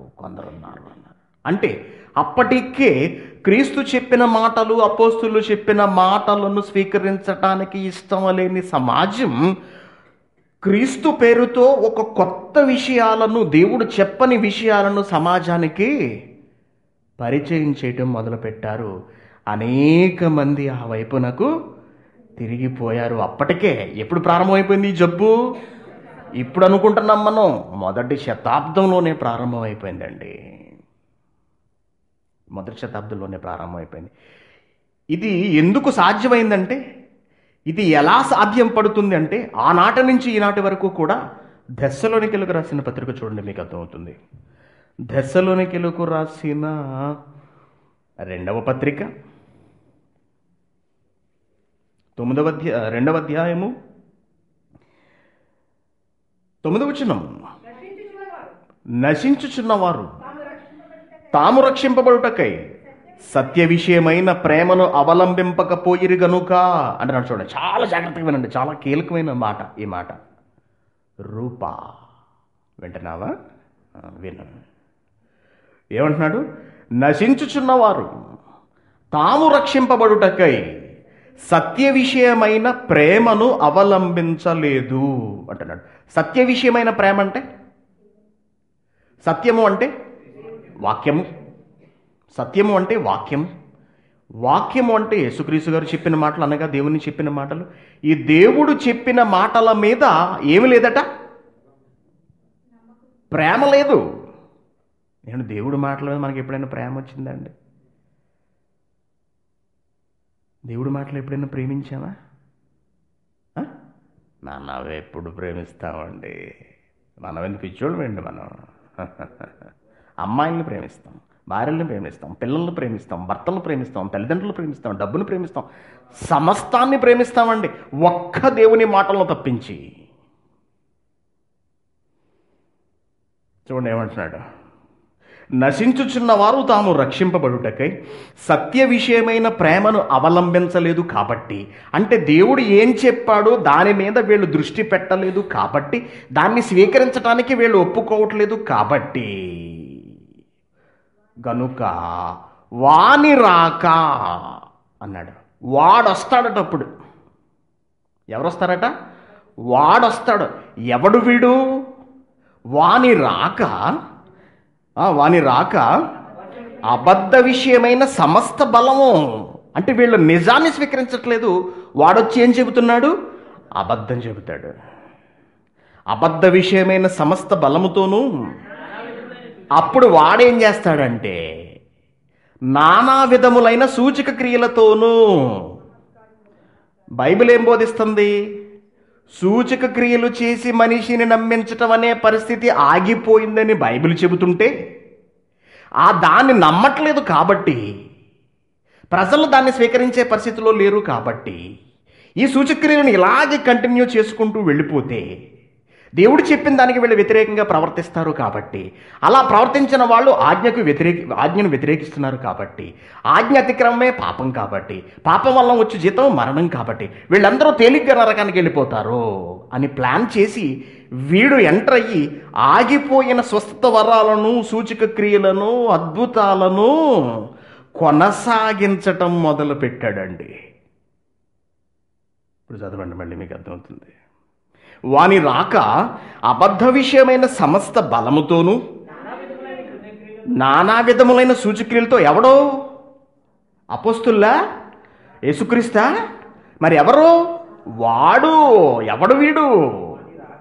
వాని రాక, సాతానుగాడి రాక అబద్ధ విషయమైన సమస్త బలముతోనూ నానా విధములైన సూచక క్రియలతోనూ మహత్కార్యములు. అదేంటండి? మహత్కార్యాలు చేసేది ఎవరు? చేసింది ఎవరు? దేవుడు పౌలు చేత విశేషమైన అద్భుతములను చేయించెను. స్టెఫెను మహత్కార్యములు సూచక్రియలు చేసెను. ఫిలిప్పు చేసిన మహత్కార్యాలు సూచక్రియలు చూసి వాళ్ళందరూ ఆశ్చర్యపోయారు. అవి ఎప్పుడైతే ఆగిపోయాయి అనే నిజాన్ని ప్రజలు జీర్ణించుకోలేక ఇంకా వాటి కోసమే తాపత్రయపడేటప్పటికీ దేవుడి మాటల పట్ల వీరికి ఉత్సాహం లేకపోవటము గమనించిన వీడు రంగప్రవేశం చేసి యథేచ్ఛగా తన ఆలోచనను సంఘంలో స్థాపించటం మొదలుపెట్టాడండి. నానా విధములైన సూచక్రియలతోనూ మహత్కార్యములతోనూ దుర్నీతిని పుట్టించు సమస్త మోసముతోనూ నశించుచున్న వారిలో సాతాను, ఎంతకీ వాని రాకంటే ఎవడవాడు? సాతాను కనపరచు బలమును అనుసరించి ఉండును. అందుచేత సత్యాన్ని నమ్మట్లేదు. ఏమిటి సత్యం? చూసి నమ్మటం కాకుండా, చూడకుండా వ్రాయబడిన దాన్ని చదివి నమ్మాలి అనే ఆలోచన ప్రజలకు లేకపోవటం వలన, అలా నమ్మాలి అనే సత్యాన్ని ప్రజలు స్వీకరించకపోవటం వలన సత్యమును నమ్మక దుర్నీతి యందు అభిలాష గలవారందరూ శిక్షావిధి పొందుటకై అబద్ధాన్నే నమ్మునట్లు మోసం చేసే శక్తిని ఇహ ఆపలేక దేవుడు వదిలేశాడండి. ఎంతకాలం అని పట్టుకుంటాడు? ఎంతకాలం అని పట్టుకుని ఆపుతాడు? దేవుడు మాత్రం చెబుతున్నప్పుడు వినాలి, ఆలోచించాలి, అర్థం చేసుకోవాలి. ఇక వీడు వినట్లేదు, అడ్డుపడుతున్నాడు, వాడు రాకుండా, అపవాది రాకుండా చెయ్యి అడ్డు పెడుతున్నాడు, వీడు వినట్లేదు, చెయ్యి తీసేయమంటున్నాడు. విసిగెత్తిన దేవుడు తాను తప్పుకున్నాడు, వాడు వచ్చేసాడు. వాడొచ్చి ఏం చేస్తున్నాడు? దుర్నీతిని పుట్టించు మోసం జరుగుతున్నది ఏంటో తెలుసా? ఇప్పుడు మోసం అండి. ఇప్పుడు సూచక్రియలు చేస్తున్నది ఎవరు? మహత్కార్యాలు చేస్తున్నది ఎవరు? స్వస్థతలు చేస్తున్నది ఎవరు? స్వస్థత వరంగల్ భక్తుడా? మత్తయి సువార్త 24వ అధ్యాయము 24వ వచనం. మత్తయి సువార్త 24వ అధ్యాయము 24వ వచనం. అబద్ధపు క్రీస్తులు, అబద్ధపు ప్రవక్తలు వచ్చి సాధ్యమైతే ఏర్పరచబడిన వారిని సహితము లేపేస్తారన్నాడు. అంతే. ఎలాంటి వాళ్ళు మోసం చేస్తారట? ఏర్పరచబడిన వాళ్ళు అంటే ఎవరండి? ఏర్పరచబడిన అంటే ఎవరు? ఏర్పరచబడిన వాళ్ళంటే ఎవరు? ఏర్పరచబడిన వాళ్ళంటే ఎవరు? క్రైస్తవులు. వాక్యాన్ని ఎరిగిన క్రైస్తవులే మోసపోతారట. ఏర్పరచబడిన వంశము, రాజులైన యాజక సమూహం అని ఎవరి గురించి చెప్పాడు దేవుడు? పేతురు గారి ద్వారా మన గురించే. క్రైస్తవులు ఎవరు మోసపోతారంటే క్రైస్తవులే. మళ్ళీ చదవండి వచనం. అబద్ధపు క్రీస్తులు. ఎవరు వీళ్ళు? అబద్ధ క్రీస్తు. ప్రతి ఒడు ఎవరి పేరుతో వస్తాడు? యేసు నామమున స్వస్థపరుస్తాను అంటాడు. ఎవరి పేరుతో? ఎంత క్లియర్గా దొరుకుతున్నారు చూసారా వీళ్ళు? అబద్ధపు క్రీస్తులను, అబద్ధపు ప్రవక్త. ప్రతి ఓడు ప్రవక్త, అందరూ ప్రవక్తలా అని దేవుడు చెప్పినా కనపడలేదండి వీళ్ళకి ఆ మాట. ఏంటి ప్రతి ఓడు ప్రవక్తేనా అని దేవుడు వెటకారం చేసిన అర్థం కాలేదండి. ప్రవక్త అని పెట్టేసుకుంటున్నారు ముందు. అబద్ధపు క్రీస్తులను, అబద్ధపు ప్రవక్తలను సాధ్యమైతే ఏర్పరచబడిన వారిని సహితము మోసపుచ్చుటకై గొప్ప సూచక క్రియలు. చూసారా? సూచక్రియలు. అక్కడ ఏం చెప్పాడు? సూచక్రియలు ఎవరు చేస్తారని చెప్పాడు? ఈ సాతాను ఎవరి రూపంలో చేస్తుందన్నమాట. అదేండి దేవుని వాక్యాన్ని బోధించేవాడే. ఎవరన్నమాట? సాతానులండి వీళ్ళు. సాతాను ఏజెంట్లు వీళ్ళు. మరి ఏర్పరచబడిన వాడు మోసపోవాలి అంటే ఇంటికి ఎవరు రావాలి? అయ్యగారు రావాలి. ఎవరు వస్తే వింటాం మనం మాట? అయ్యగారు వచ్చారంటే అంత హడావుడి, భోజనాలు, గందరగోళం, ఓ పండగ. కారణం ఏంటి? అయ్యగారు వచ్చి ఫుల్గా భోంచేసి ఆశీర్వదించి గృహాన్ని దీవించి వెళ్ళిపోతాడు. స్వస్థపరిచి ప్రార్థన చేసి ఒక అరగంట సేపు కొట్టి వెళ్ళిపోతాడు. మనం ఏ ఆనందంతో ఉంటాం? అయ్యగారికి భోజనం పెట్టాం ఈ రోజునే. మనకెన్నో ఆశీర్వాదాలు మన కుటుంబంలో. ఎంత మోసం జరుగుతుందో చూసారా? ఎంత వివరంగా బైబిల్ రాయబడిందండి. ఇందులో ఏమన్నా మెలుకుందండి? మెలిపెట్టి చెబుతున్నానా నేను? ఉన్న వచనాన్ని వివరిస్తున్నానా? మళ్ళీ చదవండి. అబద్ధపు క్రీస్తులు, అబద్ధపు ప్రవక్తలను వచ్చి సాధ్యమైతే ఏర్పరచబడిన వారిని సహితము మోసపుచ్చుటకై గొప్ప సూచక్రియలు, మహత్కార్యములు కనపరిచెదరు. 1 యోహాను 4వ అధ్యాయము 1వ వచనం. 1 యోహాను 4వ అధ్యాయము 1వ వచనం. ప్రియులారా, అనేకులైన అబద్ధ ప్రవక్తలు లోకములోనికి బయలు వెళ్ళారు. ఎవరటండి? అనేకులైన అబద్ధ ప్రవక్త. ఏముంటుంది ముందు? ప్రవక్త అని ఉంటుంది. ఏమని ఉండదు? అబద్ధ అని ఉండదు. ప్రవక్త అని పెట్టుకున్నాడంటే మనం పక్కన ఏం తగిలించాలి? వెంటనే అబద్ధ అని మనం అనుకోవాలన్నమాట. సాధ్యమైతే ఏమంటున్నాడు? అనేకులైన అబద్ధ ప్రవక్తలు లోకములోనికి బయలు వెళ్ళి ఉన్నారు కనుక ప్రతి ఆత్మను నమ్మకండి రా నాయన. ప్రతి ఆత్మను నమ్మక ఆయా ఆత్మలు దేవుని సంబంధమైనవో కావో పరీక్షించుడి. ఇప్పుడు మీకు అర్థమైపోయి ఉండాలి మ్యాటర్. పరిశుద్ధాత్మ పేరుతో వీళ్ళు చేసే నాటకాలు, ఆటలు అంతా కూడా ఎవరు ఉండి, ఏ ఆత్మ ఉండి జరిపిస్తుంది? ఆలోచనం. మనము దేవుని సంబంధులము. దేవునిని ఎరిగిన వాడు మన మాట వినును, దేవుని సంబంధి కానివాడు మన మాట వినడు. ఇందువలన మనము సత్య స్వరూపమైన ఆత్మ ఏదో భ్రమపరచు ఆత్మ. వీడెంట రంగ ప్రవేశం చేస్తాడన్నమాట. భ్రమపరుస్తాడు. ఏమని భ్రమపరుస్తాడు? సూచక క్రియలు జరుగుతున్నట్టు భ్రమపరుస్తాడు, మహత్కార్యాలు చేస్తున్నట్టు భ్రమపరుస్తాడు. అక్కడ జరిగే అల్లరి అంతా కూడా ఎవరి వలన జరుగుతుంది అనుకుంటున్నారు ఈనాటి సమాజాలలో? పరిశుద్ధాత్మ. పరిశుద్ధాత్మ అనుకుంటున్నారు. కానీ దేవుడు ఏమంటున్నాడు? జరిగే అల్లరిని చూసి ప్రతిదీ దేవుని ఆత్మ అనుకోకుండా నాయనా. అది ఏ ఆత్మో తెలుసుకోండి. అది సత్యస్వరూపమైన ఆత్మ అంటే ఎవరండి? సత్యస్వరూపమైన ఆత్మ అంటే ఎవరండి? పరిశుద్ధాత్మ గారండి. ఆయనకున్న అనేక పేర్లలో ఇదొకటి కదా. సత్యస్వరూపైన ఆత్మ ఏదో, భ్రమపరచు ఆత్మ ఏదో తెలుసుకోవాలి అంటున్నాడు. తెలుసుకుంటున్నారా అండి? తెలుసుకుంటున్నారా అండి? దేవుని పిల్లారా, ఈరోజు సంఘాలలో చూడాలండి, పెద్ద పెద్ద బోధకులు దగ్గర చూడాలండి. అబ్బబ్బబ్బబ్బబ్బబ్బ, ఏమి గంతులు, ఏమి హడావుడి, ఏమి పడిపోవటాలు, పిచ్చి పిచ్చిగా కేకలు వేయటాలు. ఏమండి, యేసుక్రీస్తు గారు కూడా పరిశుద్ధాత్మతో నింపబడిన ఆయనే. ఆయన చేసిన స్వస్థతలు, అద్భుతాలు, సూచక్రియలు ఇంకెవరూ చేయలేదు. ఎందుకంటే అవన్నీ కనుక రాస్తా కూర్చుంటే వాటిని పెట్టడానికే ఈ భూమి అనే అలమర సరిపోదు అసలు అన్నాడు. కాబట్టి యేసు చేసిన ఎన్నో ఉన్నాయి. ఆయన్ని మించి చేసిన వాడు ఎవడూ లేడు. ఏమండి, మరి ఎక్కడైనా యేసుక్రీస్తు గారు కేకలు వేసి, అల్లరి చేసి, గంతులు వేసి, గందరగోళం చేసినట్టు మనకి ఎక్కడైనా ఉందా బైబిల్లో? మరి ఈనాటి బోధకులు ఏంటండి, పెద్ద పెద్ద కేకలు మనం చూసాం. క్లిప్పింగ్లో కొన్ని చూసాం కదా. థామస్ అరవటం కానీ, నెక్స్ట్ ఈ శ్యామ్ కిషోర్ అనే ఆయన మాట్లాడటం కానీ, ఇవన్నీ మనం చూసినప్పుడు పెద్ద పెద్ద కేకలు. యేసుక్రీస్తు కేకలు వేశాడా అండి? అసలు పరిశుద్ధాత్మతో నిండుకున్న వాళ్ళు ఏం చేశారని చూసాం మనము. ఏం చేశారు వాళ్ళు? పరిశుద్ధాత్మతో నిండుకున్న వాళ్ళు వాక్యమును ప్రకటించరి, ధైర్యముతో నిండుకుని వాక్యాన్ని ప్రకటించారు. యేసుక్రీస్తు కేకలు వేయలేదండి, గంతులు వేయలేదండి.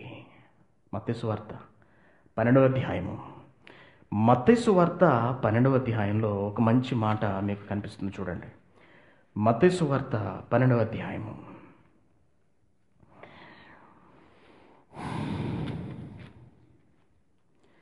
మత్తయి సువార్త 12వ అధ్యాయము యేసుక్రీస్తు గురించి మాట్లాడుతున్నాడు. 18వ వచనం నుంచి, ఇదిగో ఈయన నా సేవకుడు, ఈయనను నేను ఏర్పరచుకుంటుని, ఈయన నా ప్రాణమునకిష్టుడైన నా ప్రియుడు, ఈయన మీద నా ఆత్మ నుంచెదను, ఈయన అన్యజనులకు న్యాయ విధిని ప్రచురము చేయును. ఏం చేస్తాడు యేసుక్రీస్తు గారు వచ్చి? ప్రచురము అంటే ఏమిటండి? ప్రకటించటం అండి, చెప్పటం. ఈయన జగడమాటడు, కేకలు వేయడు అని ఒక మాట వేశాడు చూడండి. కేకలు వేయడు, అల్లరి చేయడటండి. అసలు వీధులలో ఈయన సౌండే ఎవరికి వినపడదు, అంత సైలెంట్ క్యారెక్టర్. నరుక్కెళ్ళటం కూడా ఎలా నరుక్కెళ్తాడండి? నెమ్మదిగా తెగినట్టు కూడా కనపడదు. అసలు యేసుక్రీస్తు మాట్లాడితే అంత స్మూత్గా హ్యాండిల్ చేసుకెళ్తాడు ఆయన. దైవ లక్షణం అండి. దేవుళ్ళు చేసే పనులు అలా ఉంటాయి. యేసుక్రీస్తు గారు మరి పరిశుద్ధాత్మ ఈయన అల్లరి చేస్తాడా, కేకలు వేస్తాడా, గందరగోళం చేయిస్తాడా సమాజం చేత? అల్లరి ఆయన పరిధిలో జరుగుతుందా? ఆయన సాన్నిధ్యంలో అల్లరి జరుగుతుందా? కొరింథీయులకు రాసిన మొదటి పత్రికలో 14వ అధ్యాయము 33వ వచనం, అలాగే పరిశుద్ధుల సంఘములన్నింటిలో దేవుడు సమాధానమునకే కర్త కానీ అల్లరికి కర్త కాడు. అల్లరి జరుగుతుందంటే దానికి బాధ్యుడు దేవుళ్ళు కాదండి, యేసుక్రీస్తు కాదు, పరిశుద్ధాత్మ కాదు. మరి ఎవరు కేకలు వేసేది? కేకలు వేస్తున్నది ఎవరు? ఏమండి? దేవుని ఆత్మతో నింపుకున్నవాడు జ్ఞానవంతుడవుతాడు. అవునా? జ్ఞానం కలిగిన వాడు ఏం చేస్తాడో తెలుసా? సామెతల గ్రంథం చూడండి ఒకసారి, 9వ అధ్యాయము 13వ వచనం. సామెతల గ్రంథము 9వ అధ్యాయము 13వ వచనం, బుద్ధిహీనతనున్నది బొబ్బలు పెట్టునది. బుద్ధిహీనతనున్నది బొబ్బలంటే కాలిపోయిన బొబ్బలు అనుకుంటున్నారా? కాదండి, కేకలు వేస్తుంది బుద్ధిహీనత.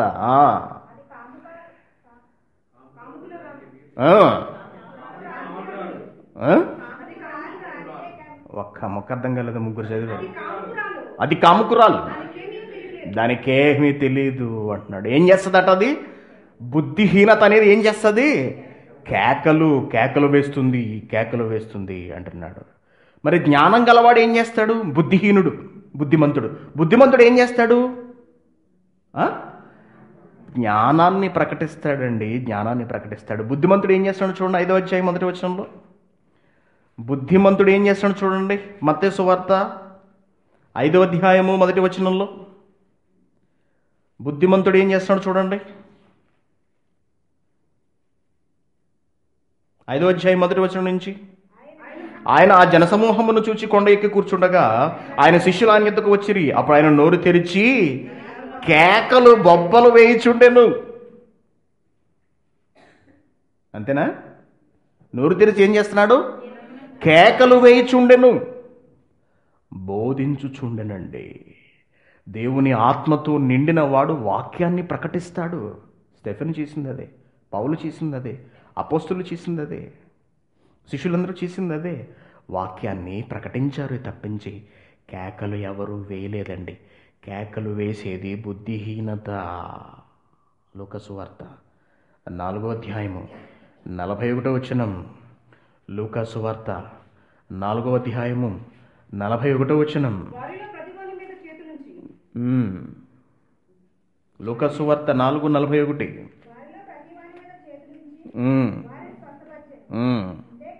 అంతేకాక దెయ్యములు నీవు దేవుని కుమారుడవని కేకలు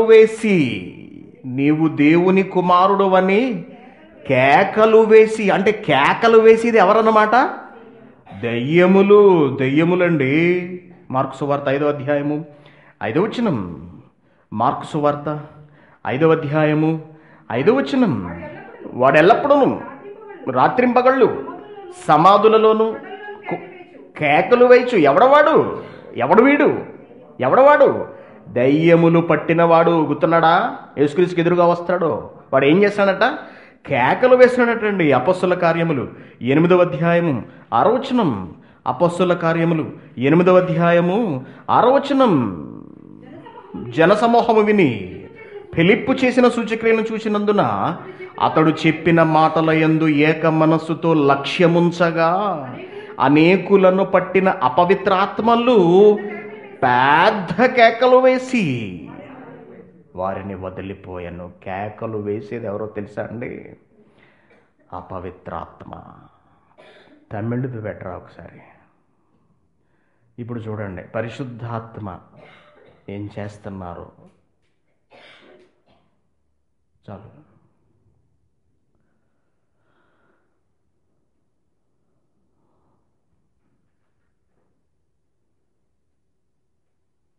తమిళ్ సౌండ్ తగ్గించు.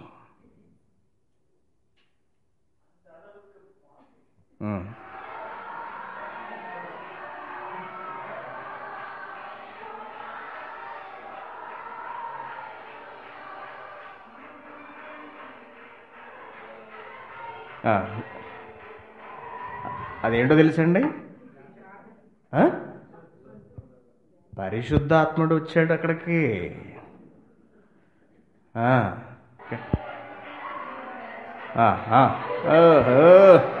అబ్బా,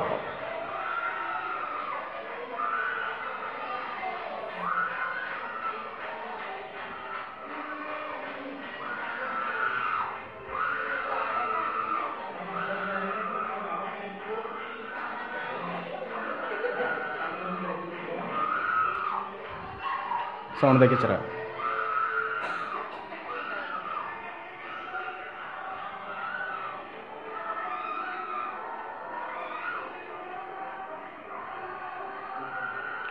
ఆల్రెడీ కొంతమంది అయిపోయారు అవుట్.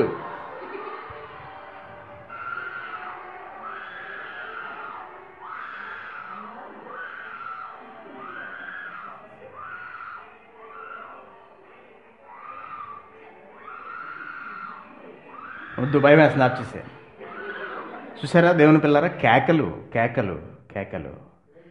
ఇకపోతే ఈ వినండి తర్వాత ప్రశ్నలు కొత్త. ఇకపోతే ఈ పరిశుద్ధాత్మ పేరుతో జరిగే ఈ మాయ, ఈ ముసుగు, ఇదంతా కూడా ఈ రోజున జనాలు పడిపోవడం ఇదంతా పరిశుద్ధాత్మ వల్ల అనుకుంటున్నారండి. పరిశుద్ధాత్మ వల్ల అనుకుంటున్నారు వీళ్ళు. పాకిస్తాన్ అది పెట్టి ఒకసారి చూడండి. చెయ్యిలా చాచితే పడిపోతున్నారట. లైట్స్ తీసేసి ఉంచండి. చెయ్యలా ఎత్తితేనే తీసేయండి, ఆఫ్ చేసేయండి.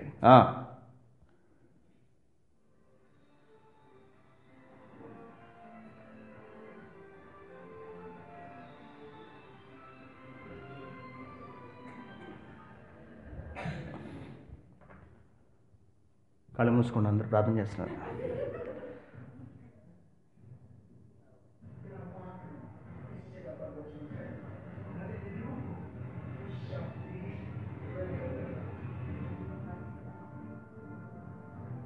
ఇది ఏమిటండి, ఇది బాగా ఫ్యాషన్ ఈ రోజుల్లో. ఏమండి అసలు ఈ పడిపోవడం ఏంటి? యేసుక్రీస్తు ఎవరైనా పడగొట్టారా? లేదే. పడిపోయినోని లేపాడు. కరెక్ట్, మంచి పాయింట్ తమ్ముడు. మరి నించునోని పడగొట్టేటువంటి అసలు ఇది పరిశుద్ధాత్మ అని ఎక్కడుంది బైబిల్లో?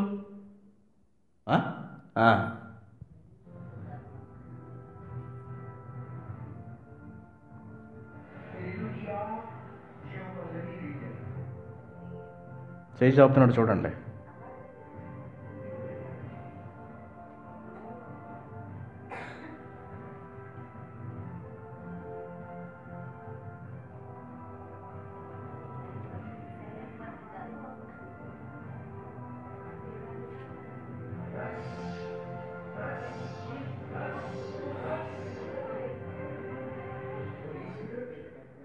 అలా చూడండి, అలా చూడండి.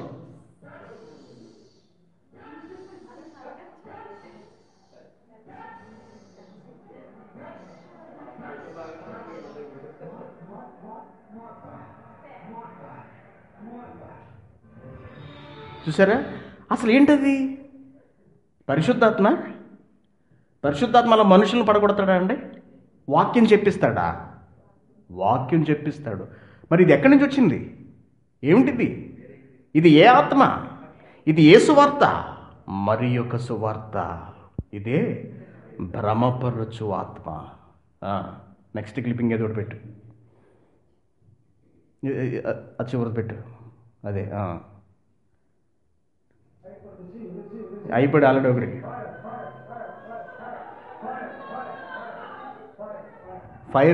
ఫైర్ అంటే తెలుసు కదండి, అగ్ని. ఏ అగ్ని అంటే ఆ రోజుల్లో దిగొచ్చింది కదా అపోస్తలుల మీదకు, అగ్ని బాప్తిస్మం వచ్చింది చూశారు. ఆ ఫైర్ అంటున్నాడు. ఏంటి ఎవరి గురించి మాట్లాడుతున్నారండి?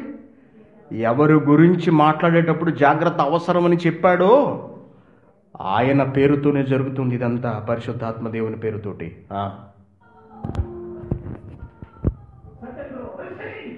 ఆ?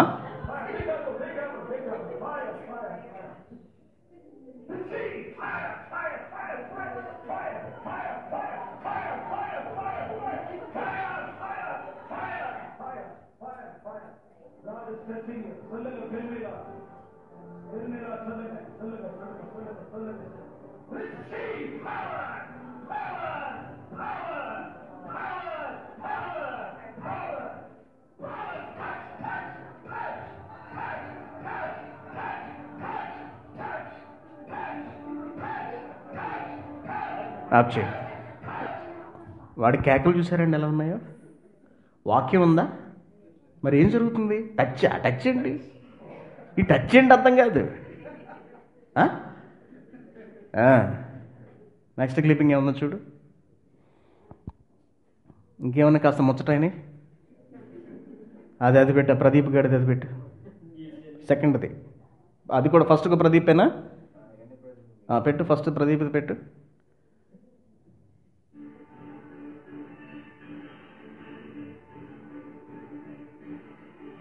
అదిగోండి. అలాగా ఫిట్స్ వచ్చినట్టు కొట్టుకోవడం అడగంది. అది చూడండి, అలా చూడండి, అలా చూడండి. ఏమిటది? పరిశుద్ధాత్మ నీళ్లు చల్లుతున్నాడు చూడండి.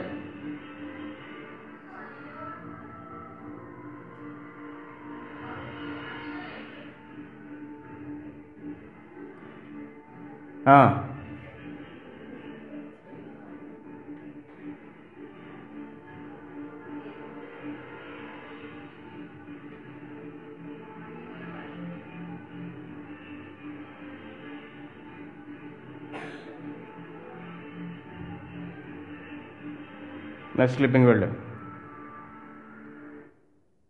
ప్రదీప్ది పెట్టు నెక్స్ట్ క్లిప్పింగ్.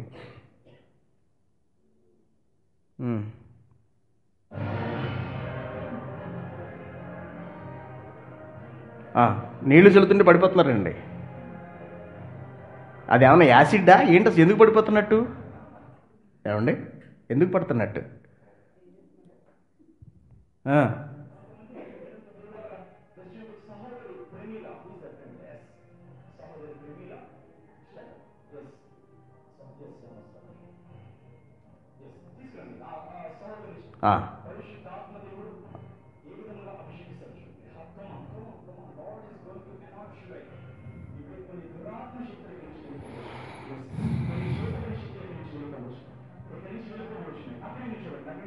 భయం దగ్గరికి వస్తే నేను పట్టేసుకుంటానండి.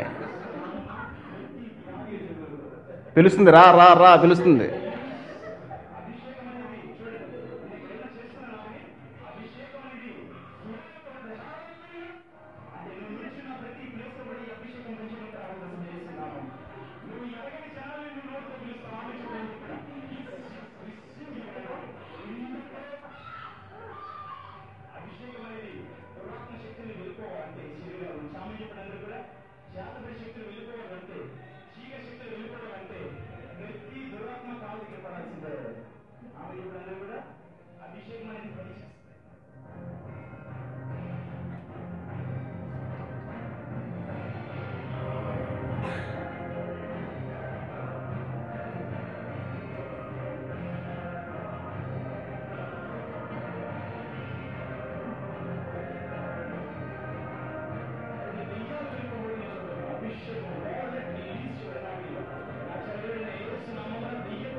ఏమంటే అసలు దెయ్యాలను వెళ్ళగొట్టే పని అనేది అసలు ఇప్పుడు ఉన్నదా? అసలు ఇప్పుడు దెయ్యాలు ఉన్నాయా? మనుషులను ఎలా పట్టుకుంటున్నాయా? బైబిల్ ప్రకారం మనుషులను దెయ్యాలు పట్టుకోవడం అనేది ఇప్పుడు ఉందా? చేతబడులు ఉన్నాయా? లేవు. బైబిల్ ప్రకారం లేవు. దెయ్యాలు పట్టుకోవడం అనేది లేదు. అది ఏ కాలం వరకు ఉంది? కేవలం మొదటి శతాబ్ద కాలం వరకు మాత్రమే దెయ్యాలు మనుషులను ఆవహించడం అనేది జరిగింది. అది కూడా దేని కొరకు? దేని కొరకు? క్రీస్తు దేవుని కుమారుడని నిరూపించడం కొరకు మాత్రమే ఆనాటి అపవిత్రాత్మలను మనుష్యులను ఆవహించటానికి దేవుడు అనుమతి ఇచ్చాడు. అది ఎప్పుడు? బైబిల్ సంపూర్ణం అయ్యేంత వరకు మాత్రమే. ఒకసారి బైబిల్ సంపూర్ణం అయిపోయిన తర్వాత ఇహ దెయ్యాలను మనుషులను పట్టుకుని వాళ్ళని శారీరకంగా పీడించే పరిస్థితిని దేవుడు అనుమతించాడు. మరి ఈ దెయ్యాలు ఎక్కడి నుంచి వచ్చాయి? అసలు వీడెవడండి ఇంతకీ ఇంకొక దెయ్యాన్ని వెళ్ళగొడతాకే? అసలు వీడెవడు? వీడే ఒక అపవిత్ర ఆత్మ, వీడే ఒక భ్రమపరుచు ఆత్మ, మళ్ళీ ఇంకొకటి దెయ్యాన్ని వెళ్ళగొట్టడం. ఇదంతా ఒక మానసికమైన జబ్బండి. ఆ వాతావరణం అంతవరకు ఎందుకండి? ఒకసారి మీరు వచ్చి ఏదైనా వాకింగ్ చెప్పండి అన్నామనుకో, ఇక్కడ భయం వేస్తుంది మనకి, స్టేజ్ ఎక్కడానికి భయపడతాం, మైండ్ ఒక్కసారిగా గజిబిజి అయిపోతుంది.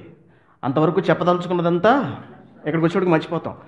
ఒక చిన్న వాక్యం చెప్పడానికే మనం, వాక్యం తెలిసిన ఆయన మనమే ఎంతో కంగారు పడుతుంటే, వాక్యం ఏమీ తెలియని వాళ్ళు సడన్గా ఏదో ప్రమీల అంటాడు, లేకపోతే రాణి అంటాడు. రాణి అనే పేర్లు ఎంతమందికి ఉంటాయి? బోల్డ్ మందికి ఉంటాయి. పరిశుద్ధాత్ముడు పిలిచినాడు నేను రా అంటాడు, 10 మందిని రాణిని రాస్తారు. 10 మందిలో ఏ రాణిని పిలిచాడు దేవుడు? ఎంతకనే ఏ రాణిని పిలిచినట్టు? ఏ రాణి అని పేరు తెలిసినోడు, మరియా అని పేరు తెలిసినోడు ఇంటి పేరు తెలియదా పరిశుద్ధాత్ముడికి? ఇంటి పేరు తెలియదేంటి? ఊరు పేరు తెలియదేంటి? ఏ ఊరు పేరుతో ఇంటి పేరుతో పిలవచ్చుగా చక్కగా? పర్టికులర్ పర్సన్ ఏమొస్తుంది? లేదండి. గాల్లో అలా ఒక బాణం విసురుతారు, అది ఎవడొకడు తగులుతుంది. కాదంటే దురదృష్టవశాత్తు 10 మందికి తగిలేస్తుంది వెళ్ళి, ఎందుకంటే మనుషులు ఎక్కువ మంది ఉంటారు కాబట్టి. ఒక్కసారిగా మన పేరు పిలిచారు అనేటప్పటికీ తీవ్రమైన ఒత్తిడిలోనికి వెళ్ళి స్టేజ్ మీదకి ఎక్కి ఆ దైవజనుడి దగ్గరికి వెళితే అతను ముట్టుకుంటే మనం పడిపోతాము. అలా పడిపోవటం, పరిశుద్ధాత్ముడు మనలోనికి రావటం అని వీళ్ళు అదొక గొప్పగా భావించటం, తీవ్రమైన ఉత్కంఠతకు, ప్రెషర్కు, ఒత్తిడికి లోనవటం వలన భ్రమపడుతున్నారు వీళ్ళందరూ. అది పరిశుద్ధాత్మ అనుకుని కాదండి. ఇదే భ్రమపరుచు ఆత్మ చేసే సూచక క్రియలతోనూ మహత్కార్యములతోనూ దుర్నీతిని పుట్టించు సమస్త మోసముతోనూ సాతాను చేసే తంత్రాలు ఇవన్నీ అన్నమాట. ఇంకేమున్నాయి క్లిప్పింగ్స్? నెక్స్ట్ క్లిప్పింగ్కి వెళ్ళి ఇంకో డ్యాన్స్ చూపిద్దామా? సరిపోతాయా ఇంక మీకు? థామస్ గారిది లేదండి, మరి ఇంకేమైనా ఉన్నాయా? శ్యామ్ కిషోర్ బోచ్, it's a lengthy subject. Shyam Kishore స్వస్థత, శ్యామ్ కిషోర్ గారు ఒక స్వస్థత చేసాడండి. మోకాలంట చక్కటి జిమ్, మీకు కాసేపు చూద్దాం పెట్టు, అప్పుడు బిట్స్ ఫార్వర్డ్ చేస్తూ పెట్టేదాన్ని. ఓకేనా? నువ్వేదా?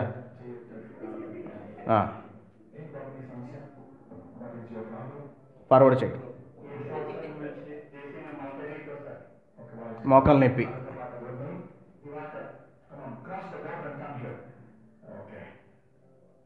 ఫార్వర్డ్ చేయి. వెళ్ళు వెళ్ళు, కూర్చోబెట్టాడు, అలా చూడండి.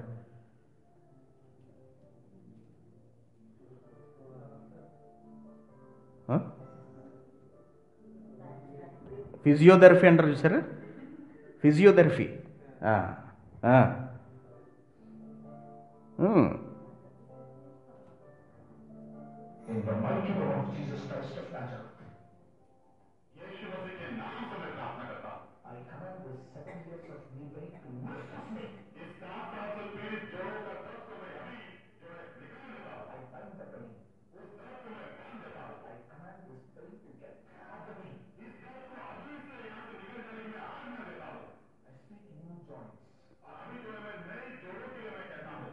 ఫార్వర్డ్ చేయి.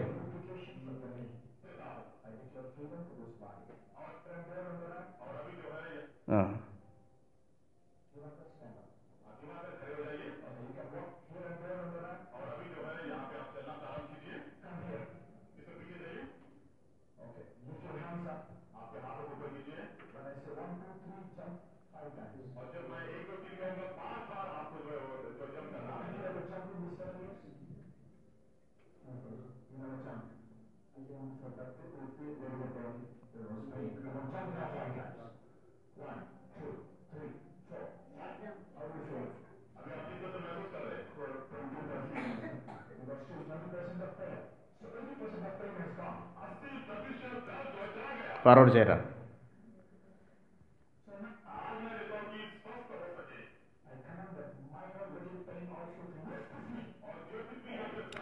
కొట్టు ఫార్వర్డ్. వెళ్ళు.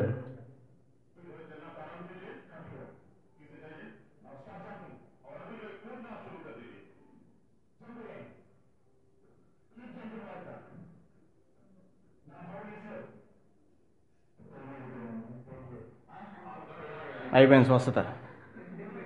ఫస్ట్ 80% పోయింది, ఇన్స్టాల్మెంట్ పద్ధతిలో పోతుంది, తర్వాత 20% పోయింది, ఇప్పుడు మొత్తానికి పోయింది. స్వస్థత జరిగింది. దేనికి? ఎవడ చూసి వచ్చాడు? అడిగిన నొప్పి ఉందా లేదో? కాలు లేనివాడికి కాలు ఇవ్వచ్చుగా, కొత్త కాలు. ఏమండి, లైట్స్ వేయండి. మోసం అండి ఇదంతా. దీనికోసం ఎగబడిపోతున్నారండి. నిజం చెప్పండి, మీరు ఎప్పుడు వెళ్ళలేదు ఇక్కడ ఉన్నవాళ్ళు? వెళ్ళిన వాళ్ళేనండి అందరూ. నేను వెళ్ళాను. నేను వెళ్ళకపోవడం ఏంటి? నేను వెళ్ళిన వాడినే. నేను వెళ్ళాను. తెలియనప్పుడు నేను వెళ్ళాను.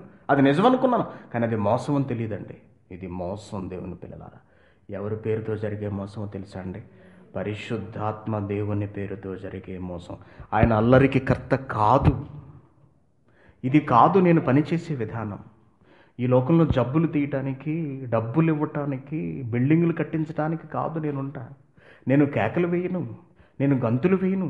ఇవి నా పనులు కాదు. నేనుంటే వాక్య ప్రకటన జరుగుతుంది. నేను మాట్లాడితే ఆత్మలు రక్షింపబడతాయి. నరకానికి వెళ్ళేవాళ్ళు పరలోక మార్గంలో ప్రయాణం చేస్తారు.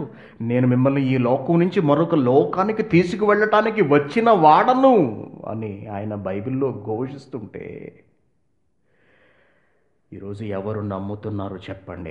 ఆయన చేసే పనులను ఎవరికి కావాలి చెప్పండి? వాక్యం ఆత్మను రక్షించడానికి వచ్చిన వాడను అంటున్నాడండి. రక్షణ బాధ్యతను సగం క్రీస్తు పూర్తి చేస్తే మిగిలిన రక్షణ పరిపూర్ణత బాధ్యతను పరిశుద్ధాత్మ దేవుడు స్వీకరించి ప్రజలను నడిపిస్తున్నాడండి. అంత బరువైన బాధ్యతను కలిగి మన కోసం తాపత్రయపడుతున్న మహానుభావునికి జరుగుతున్న అవమానం ఈ రోజున మనం చూస్తుంటే చాలా బాధ కలుగుతుందండి. మనకింతటి వాక్యాన్ని ప్రసాదించిన మహానుభావుడికి అందవలసిన ఘనత ఇదా ఈ సమాజంలో? నో. అందుకే పరిశుద్ధాత్మను గురించిన వివరణ ప్రపంచానికి అవసరం. ఆయన పనులేమిటో తెలియాలి, ఆయన ఏం చేస్తాడో తెలియాలి, ఆయన ఏం చెయ్యడో చెప్పాలి మనం ఈ లోకానికి. అందుకే బైబిల్ రాయించాడు. మనం రాయబడిన బైబిల్ నమ్మాలి. అంతే తప్పించి పరిశుద్ధాత్మను కనుక అపార్థం చేసుకుంటే, ఇప్పుడు ఈ రోజున వీళ్ళు చేస్తున్నదందరూ పరిశుద్ధాత్మకు వ్యతిరేకమైనదండి. స్వస్థత ఆగిపోయిందని పౌలే చెబుతుంటే చెయ్యలేకపోతే నేను స్వస్థత చేస్తున్నాను అంటున్నాడు. పరిశుద్ధాత్మ అభిషేకం అంటున్నాడు. దెయ్యాలను వెళ్ళగొడుతున్నావు అంటున్నారు. ఈ రోజున భాషలు మాట్లాడుతున్నారు, ప్రవచన వరం ఉందని చెప్పుకుంటున్నారు. ఇవన్నీ ఆగిపోయినప్పటికీ సాతాను వీరిని వాడుకుంటూ, వీరిని ఆవహించి దేవుడి చెప్పని వాటిని, పరిశుద్ధాత్ముడు చెయ్యని వాటిని పరిశుద్ధాత్మ దేవుని పేరుతో నేటి సమాజాలలో యథేచ్ఛగా వాటిని కొనసాగిస్తూ ప్రపంచ ప్రజలందరినీ వాటిలోనికి ఆకర్షిస్తూ ప్రతి ఒక్కరిని పరిశుద్ధాత్మకు వ్యతిరేకంగా మాట్లాడేవారిగా, ప్రవర్తించేవారిగా తయారు చేసి మనలందరినీ నరకానికి నడిపిస్తున్నాడు వాడు. అందుకే నేర్చుకోండి ప్రతి విషయాన్ని బైబిల్ నుంచి. తప్పుగా ఆలోచించకండి పరిశుద్ధాత్మ గురించి. నేడు సంఘాలలో జరుగుతున్న ఈ అల్లరికి పరిశుద్ధాత్ముడు బాధ్యుడు కాదు. అల్లరికి ఆయన కర్త కాడు. జాగ్రత్త. మరొకసారి ఆయన క్రీస్తు చేసిన హెచ్చరికను చూసి మనం ఈ పరిశుద్ధాత్మ అనే పాఠాన్ని సంపూర్ణం చేసుకుందాం. చూడండి ఏమంటున్నాడు. మత్తయి సువార్త 12వ అధ్యాయము. మత్తయి సువార్త 12వ అధ్యాయము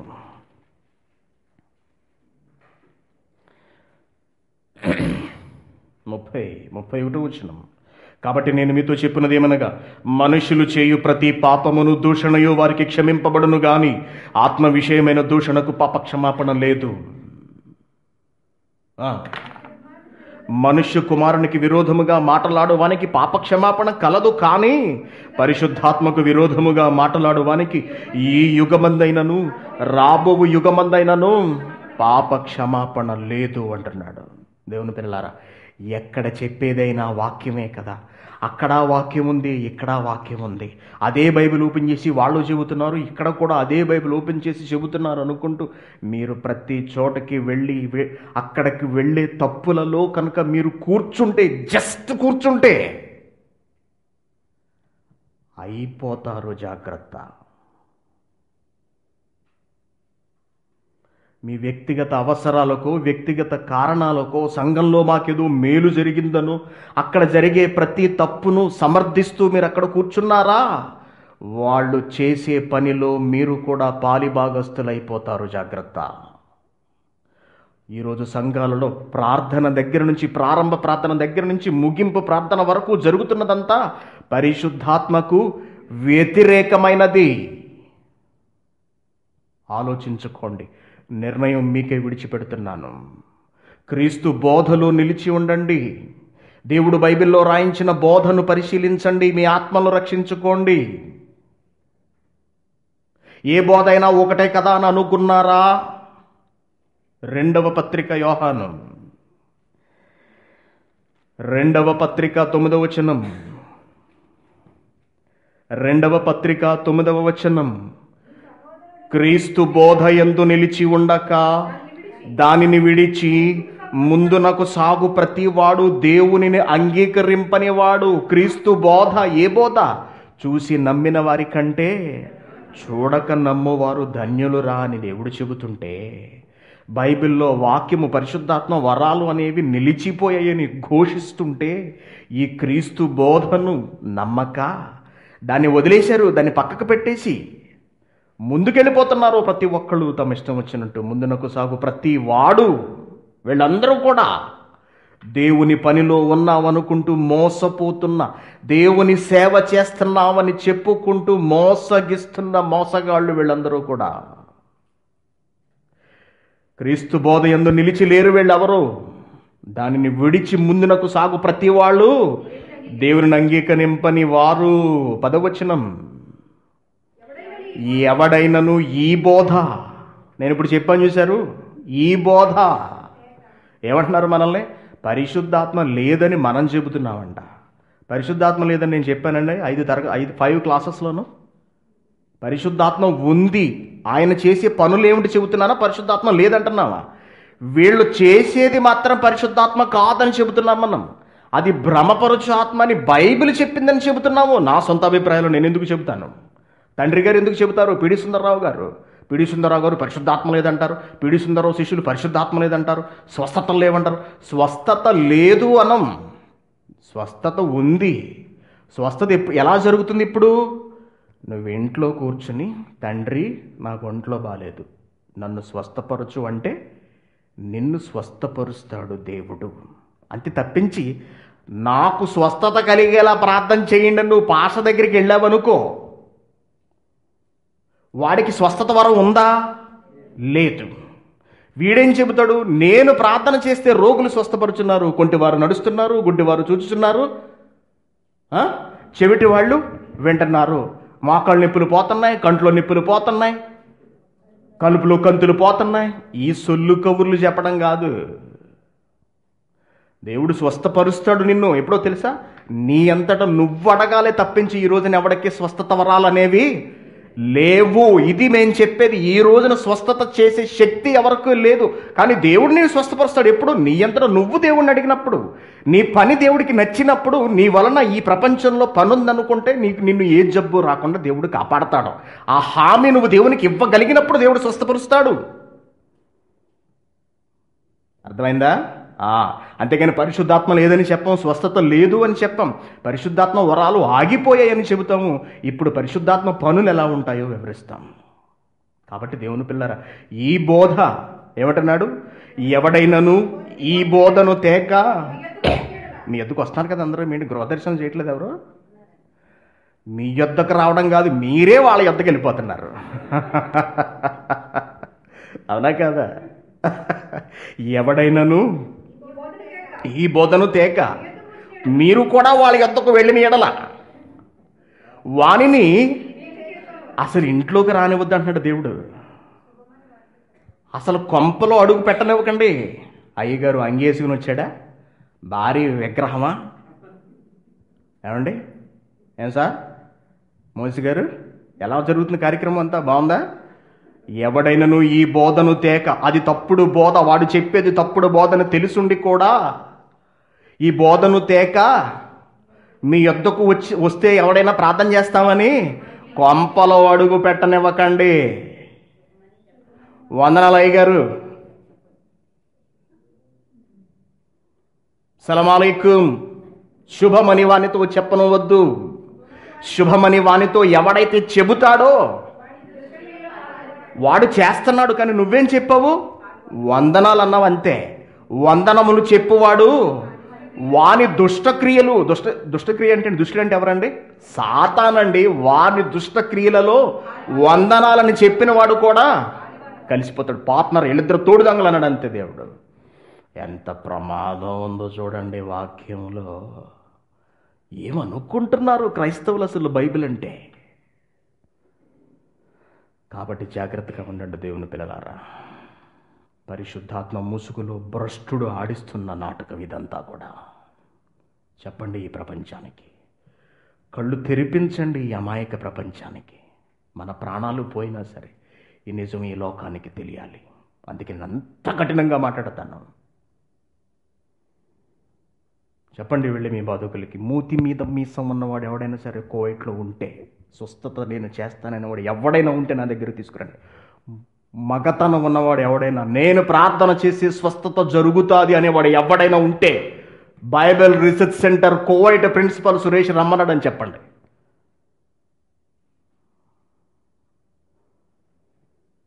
కళ్ళు మూసుకోండి. పరలోకమందున్న మా కన్న తండ్రి, బైబిల్లో మీరు మాకు ప్రసాదించిన ఈ మహాజ్ఞానానికై మీ కృతజ్ఞతలు. నా దేవా, సమాజానికి ఈనాటి వాక్యపు వెలుగు అందటం లేదు తండ్రి. అపవాది